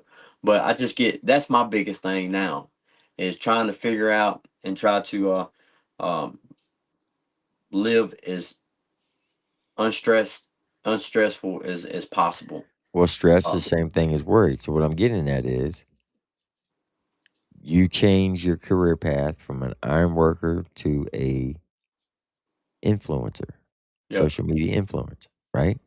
Yep. You know how to be successful at it. Yeah. God has gave you the ability to do it. He's gave you the mindset to do it. Now, that doesn't mean you get to sit on your ass and not do anything. Yeah, no, I think I work harder now than I did when I was working. But if you keep doing what you're doing, God will make sure it happens. Because here's the Yeah. thing: if He doesn't want you to be a social media influencer, you won't be one. Yeah. Yep. And it's been successful. Right. And So there's a reason why. yeah, for sure. Yeah, for sure. So stop stressing about it. Just keep doing what you're doing, Keep on going with the flow. and everything will work out. I it's not like when I say stressful, like okay, I got um a printer over there that ain't printing prints because there's something wrong with it, and I got probably 80 shirts to make. You know what I'm saying? Like just stuff like that. Like, but it's I get simple it. stuff. It's simple Right. stuff. It's simple. But Just I like tell myself, just like the other day, somebody hacked into my biggest channel on YouTube. Had 35,000 subs. They hacked into it. They got control of it. And they took it from me, and YouTube wow, deleted it. A normal person would be very upset. I'm not worried about it. If I don't get that channel back, guess what? It's not the end of the world. yeah, I'll just create another one. yep. And check this out. So a couple months ago, my Facebook page got reported. So they took it down for 3 days. They didn't take it down, but they took my monetization, they took my comments, my messenger, took it down for 3 days. Um, and man, I told myself right then, I, I I went in my bedroom and I sat on the foot of my bed and I looked at myself in the mirror and I said, if I get my account back, that lets me know right there that this is what I need to be doing. Yeah. If I don't get it back, then that lets me know I just need to go ahead and get back on the phone and get back up in the air. That's what I need to be doing. Yeah. Triple T, I ain't gonna lie, I ain't gonna say in cap. The next morning, that was in the morning time when I noticed that my account was gone. The next morning, I said, man, and let me tell you what, I was just like, hey, I'm just gonna put my phone down, I'm gonna turn my computer off, and I'm just gonna see what the rest of the day brings. The rest of the day, I just chilled with my wife, hung out with her. I got my account back. I mean, I woke up the next morning and and I mean, I checked my email and it told me I'd get my account back in 72 hours. They gave me a 72-hour suspension.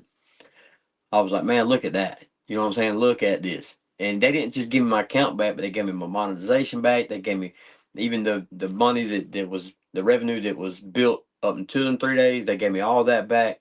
I mean, it just worked out in a beautiful way. And then my wife, she got hers suspended for 30 days.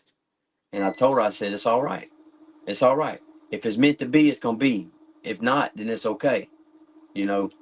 Cause she was doing good on hers. She was doing good on hers too. So, and she did like testimonies every morning, or no, what's it called? What's it called? When you devotionals. She was doing Right. devotionals every morning and stuff like that. Um, and so she had a good little thing going there, and she got her account took for 30 days. But that's when we made the E&J Comedy fan page. That way we just had a backup page, and she also made another Facebook page, and that's when it was Elmer Jessica Brown. That's why she two accounts. Well, 30 days later, or sorry, it was about a week later, she got an email saying that she was suspended for 30 days. They hadn't gave her monetization back, but they gave her account back. And then I told her, I said, look, just keep building your page, no biggie. We'll see what the future brings. She just got an email the beginning of this month on the 10th. It was the 10th. She got an email this month saying that her monetization will be restored in 60 days. So man, we know that this is our purpose. And that's Mm-hmm. why I just keep striving so hard, and I just keep pushing and pushing and pushing, and I'm not giving up. I refuse to give up. Man, I there was one time I was fed up. I was fed up. I didn't want to do it no more. I was going through my own little depression stage where I felt like that the world was just crashing down on my shoulders. But I turned around and I made a post, and I was like, look, I'm gonna keep my Facebook, but I'm stepping away from the comedy. You know, I'm still gonna go live. I'm still gonna chop it up. We're still gonna help people and stuff like that. But I'm stepping away from the comedy stuff because just some stuff happened. And but Triple T, when I made that post, that post, man, it hit like almost 13 million views. Damn. It was like 12 point something million views. And I can't tell you how many thousands of comments. In that post, there was I can't tell you. I probably can't count on one hand how many people was not begging me not to turn, to stop doing what I was doing. Yep. They was like, man, I need you. We got to have you. I depend on you. You are my recovery. This and that. And right then, I knew right then, hey, that I can't stop, because if I stop, I'm giving up on the people. Yep. I'm giving up on the ones that I'm giving up on the ones that really need me, that needs that laughter every day. Oh yeah. They need it. They need to go laugh. And right then, man, I knew just turned around 100%. Let's hit it harder. You know what I'm saying? Let's hit it harder. And that's just what we're doing. That's when we started, jumping into the music a little bit. Everybody likes music. You know what I'm saying? So let's give them some faith-based recovery music. And that's when we started doing that. And I really see a progress and a success rate on that too. With the album that we're coming out with. Shout out to John Connor, shout out to Joe Sticks. And some more artists, shout out to all them, man. But for jumping on the album with us, because they see that it's for a good purpose. And with the album, we're turning around and giving proceeds. We're taking a percentage of the proceeds and we're donating them to one rehab, not individuals, but to a rehab. That's what we're gonna do with the first album. It's the first album will be called Redemption.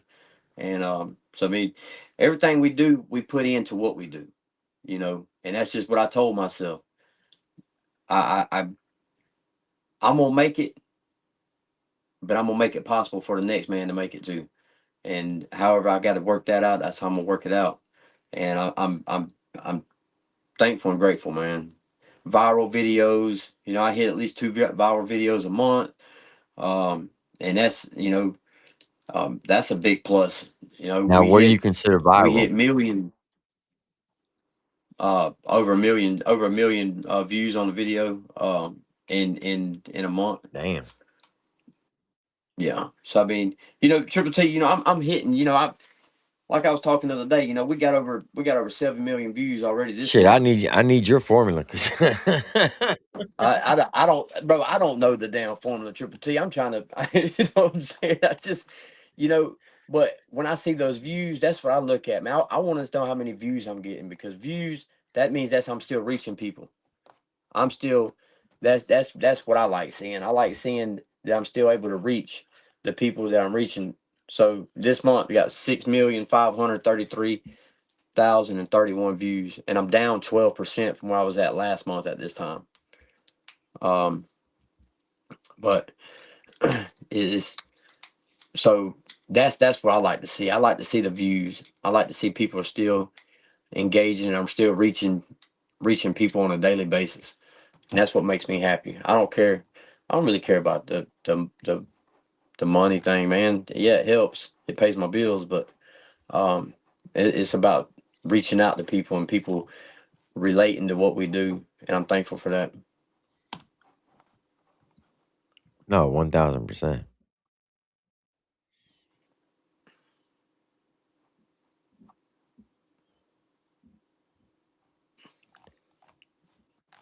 So I'm gonna send you a 40-second video of what I showed you. Instead of doing it in the slides, I'm gonna put it in a 40-second video clip. That way, if you Okay. want to play it on one of your lives to your subscribers, you Yeah. can. Yeah, that'd be cool. Yeah, 'cause I like that. That right there has some meaning behind it there, bro. That was nice. I liked it. This old cat still has I a appreciate little bit of knowledge of its sleep. So when you said that, when you realized that day to not have any worry, and you seen that those 3 messages there, did you sleep good that night Like a from there on forward? baby. Really? So it's just like there's no more. I mean, you didn't have to second guess what you seen. You didn't have Nope. to. There wasn't no. Really? Yeah.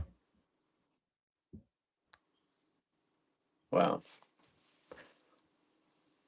Like when COVID hit, I didn't take the vaccine. Oh yeah, me neither.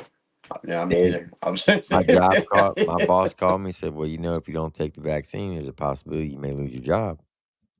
I said, well, if that's what the good Lord wants, and that's what's going to happen. But I'm not taking it. Yeah.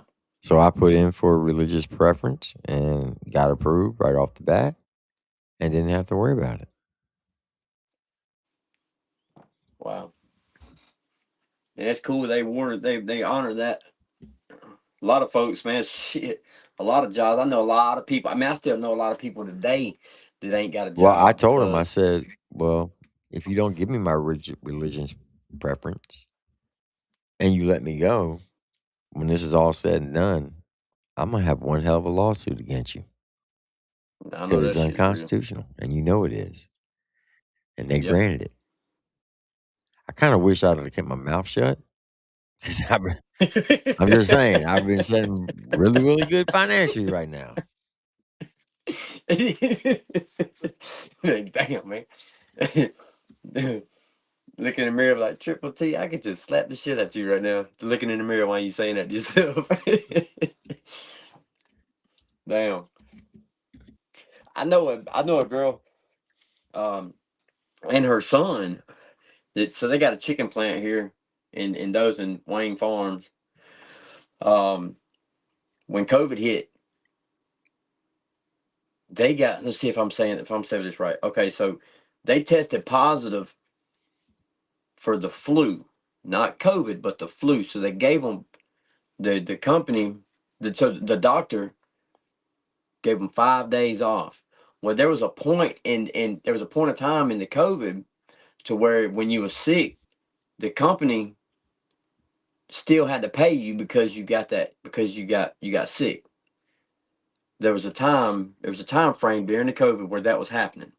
It was some kind of grant thing or whatever it is. I don't know, but they had to pay you for those 5 days as long as you got a doctor's note saying that you were sick, and they was giving you 5 days off work. Well, there was a woman and her child that worked there, and the company, they gave them the 5 days off. They did not pay them, and they also didn't give them their job back after those 5 days. they sued them. They sued Wayne Farms, and now they got indefinite jobs at Wayne Farms, and both of them are supervisors. You know, shift leaders are you know, they're area leaders, whatever you want to call it, because they got different areas. But there's a bunch. You hear me? There's a bunch of chicken. There's a bunch of chicken houses down here. There's a bunch of. We got 1, 2, 3. We got 3 chicken plants. Um. Just in this not in this jurisdiction, but in this area, you got one in Baker Hill, Alabama, which is right there in Eufaula. Mm-hmm. And you got one in Dothan, Alabama. And then you got they had 2 in Dothan, Alabama, but one of them shut down, and they turned it into a milk company where they make Borden milk. And then all right, I got you.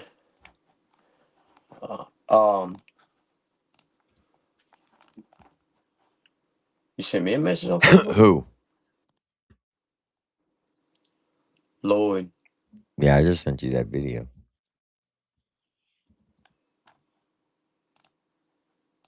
Yep, I got your video right there. Oh,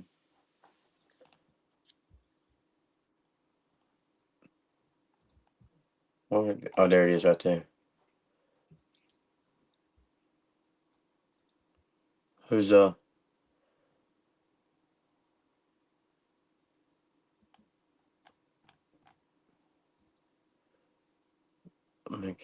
I got you right there. Andy, I got you.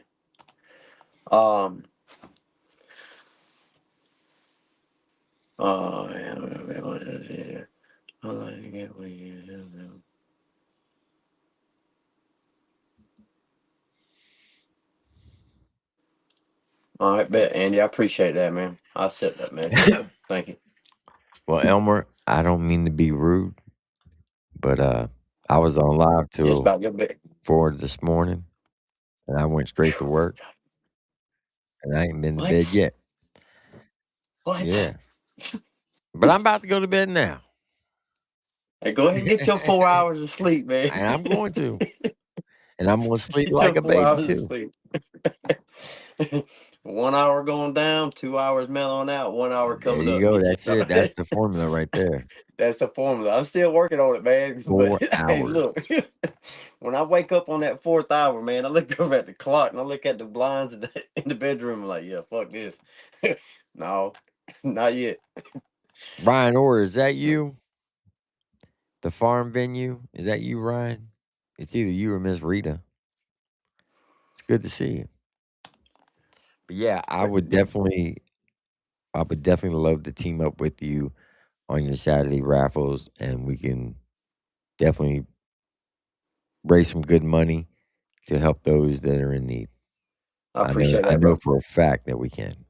I appreciate that, bro. For real, it means a lot, man. And we could do it either way, however you want to do it. If you want to, I can make a flyer, put it on my page. Tell them to come over, subscribe, jump in here. We're gonna do the raffle on Triple T's podcast. That way, we got your people, we got my people, and or vice versa. You know what I'm saying? We could either do it on yours, do it on mine. You know what I'm saying? However you want to do it, For it don't sure. matter to me. Hell yeah. And we could set the spin wheel up, and Jessica's what she normally does. We do $5 entry fees. Whenever you And we'll do all the cash apps to you. however you want to do it. No, that way, because don't and- do any that. We don't want no super chats because they keep 45% of that. So we want all the money to come to you on your cash app, because then you get the whole dollar amount. I got you. And then once it's all said and done, when we do the spin wheel, we turn around, let everybody see the entries, however many the count is. We'll let them know, hey, we had 150 entries, and everybody else can do the math on that. You know what I mean? And that way they see what it is. And then whatever they win, they can send me a private message or send you a private message, get the search, whatever merch it was that they won. Let their address, and their shirt size, whatever color, whatever logo they want, and all that stuff, and we get it done and get it mailed to them, and we'd do a set them up with a video call, and that's what we do. Yeah, for sure. And it's fun, I mean, and there's a lot of people that just come in there just to hang out. You know what I Yeah. mean? And that's what it's about, man. It's about networking, meeting new people, the Mhm. chat, getting to know each other. Man, there was a woman and a man that met in my chat, and bro, they ended up getting married. You know what I'm saying? So we doing a lot more than just I've rapping. had We a rap I've about had a couple relationships of too. I've had a couple of them. You I've know what had I'm a saying? couple of So, them. Yeah. and it's a great thing, man. You know what I mean? It's fun. We enjoy it. We enjoy the hell out of it. Mhm. But That's like yeah. Million Mile Club, MMC. I call him Moses of YouTube. Mhm. During the 2020 election, I was live one night, and Million Mile Club, he's a retired truck driver. That's why he's called Million Mile Club. He's got over 1,000,000 miles as an 18-wheeler. And he's tied into these big trucking communities. Well, apparently, they love to talk about politics. Now, I didn't know that. So I'm up. Bro, truckers do. They do. So I'm up here. I'm talking about the election, right? I had like 45 people in my chat. 45 minutes into it. Next thing you know, I looked over at my other screen, and the daggone chat is just, and all these yellows and orange and red flashes going off, and they were super chats. We went from 45 to 500 to 1,000 to 5,000 to 25,000 people within a matter of 30 minutes. Wow. Maintained it for 4 hours, Wow. and I gained 4,000 subs that night Wow. and made like close to $1,000. And that was on your other page. No, on this page. On that this I'm one on right right here? now. Yeah. Wow. Wow, bro. Yep. Wow. I think the most subscribers I had at one time on Facebook was like 660 something, 670 something. But man, on Facebook, I'm gonna tell you, and this is for anybody. If you're a creator or influencer or whatever, and I didn't know how important this was, but an unseen face can result in an unforgotten face. Mm-hmm. When I didn't go live for 3 days because I couldn't go live for 3 days, man, that hurt my page so bad. It did, but we gained it back, and we're coming back 10 times stronger. You know what I mean? So, the real one stuck around, and that's all that matters, man. Yeah. But yeah, that's crazy. 5,000, 25,000. Shit. Had 25,000 people in here for like 4 hours. I Wow. was just talking my ass off. Bro, I don't even know. No, I don't even know if I don't even know. I'm I'm too ADHD to, like, I'd be bouncing all over the fucking place. Well, half the time I don't read my chat. My chat knows that because I get distracted if I do. Yeah, Because I'll be like, I'll see a comment, be like, what are you talking about? And then I'm going through back trying to figure out what the hell they're talking about. And I can and then spend forget. 45 minutes and the only thing they were talking about is they wanted some chicken nuggets. Yeah, Well, and damn. bro, and that's the thing about my chat on Facebook. It can be going, but and then I get to looking at it, and hell, they talking amongst themselves half the time. Yeah, they ain't even listening to me. They ain't listening to shit I'm saying. And I'd be like, hey, chat. They'd be like, oh, hey, Elmer. Like, what the fuck? Oh, hey, yeah, this is your live. My bad. You know what I'm saying? Well, that's why I say when I end my show every night, I always say this is not my channel. This is your channel. I'll tell you that every single day because it is their channel. Because if Yeah. it wasn't for them, the channel wouldn't exist. That's it. And y'all remember that in the chat. Y'all remember that. Y'all are the reason that Triple T has this channel right here. You know what I'm saying? Y'all are the reason. That same thing on Facebook. any platform. It's not the creator. It's not us. We just make it an opportunity for y'all to be able to come here and network and communicate and listen to facts and listen to what Triple T has to say, what whoever he has on the panels I to get say. look, they named the channel. I didn't name this channel, they did. Oh, for real? Yeah. That's dope. That's dope.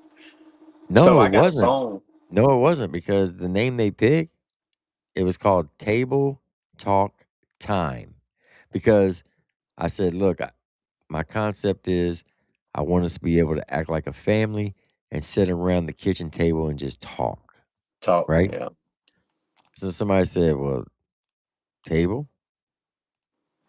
And I was like, so when we go live or do a video, it's time to get to the table and we could talk. Somebody's like, table talk time. I was like, okay, cool. If that's what y'all want, yeah. Well, I wish I'd have did my research because there's a lot of table talk time channels. I didn't realize that. And I got tired of saying table talk time, so I said, you know what? We're just going to name it Triple T, and you can use the 3 T's however you want. Wow. That's awesome. I just sent you something. If you don't mind, it's 2 minutes before it's a song.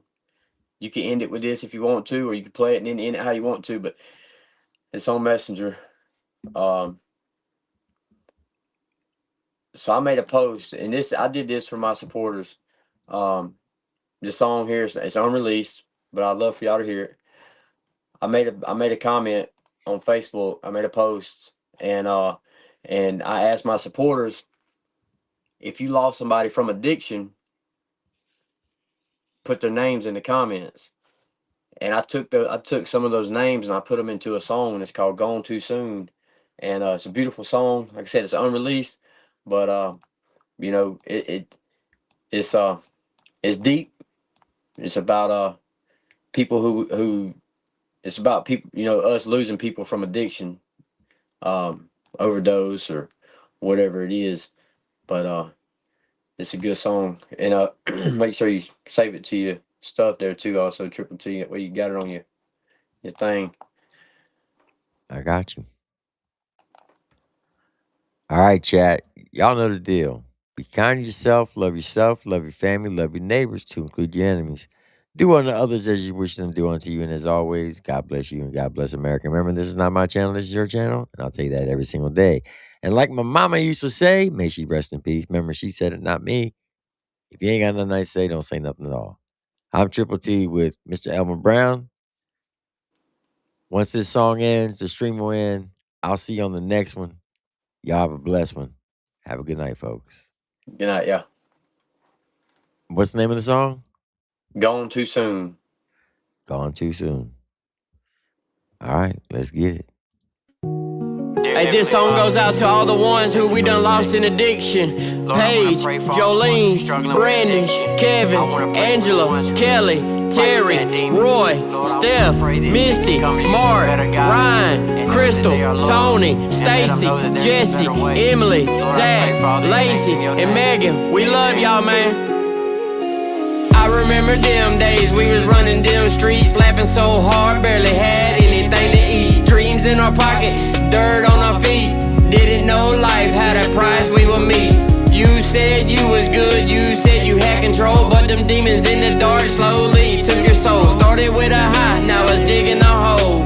Now I'm standing thinking this ain't the goal. We pour out for the ones we lost too soon. Empty chairs sitting in a quiet little room.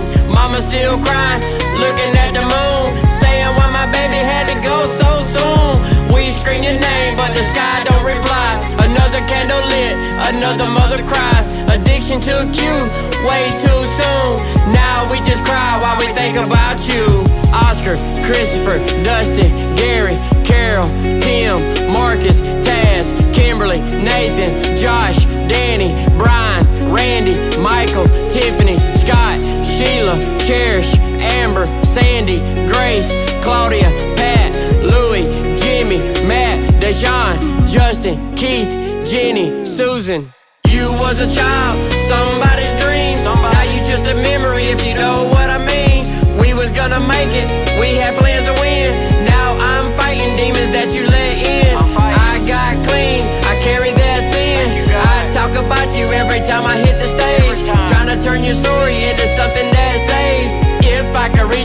before they dig their grave. Before they dig their grave, man. Man, y'all just know there's a better way. Sobriety. Try it.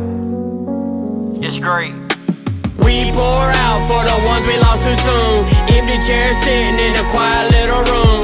Mama still crying, looking at the moon, saying why my baby had to go so soon. We scream your name, but the sky don't reply. Another candle lit, another mother cries. Addiction took you way too soon. Now we just cry while we think about you. Hey, this is for all the ones who lost somebody from addiction, and we know they gone too soon.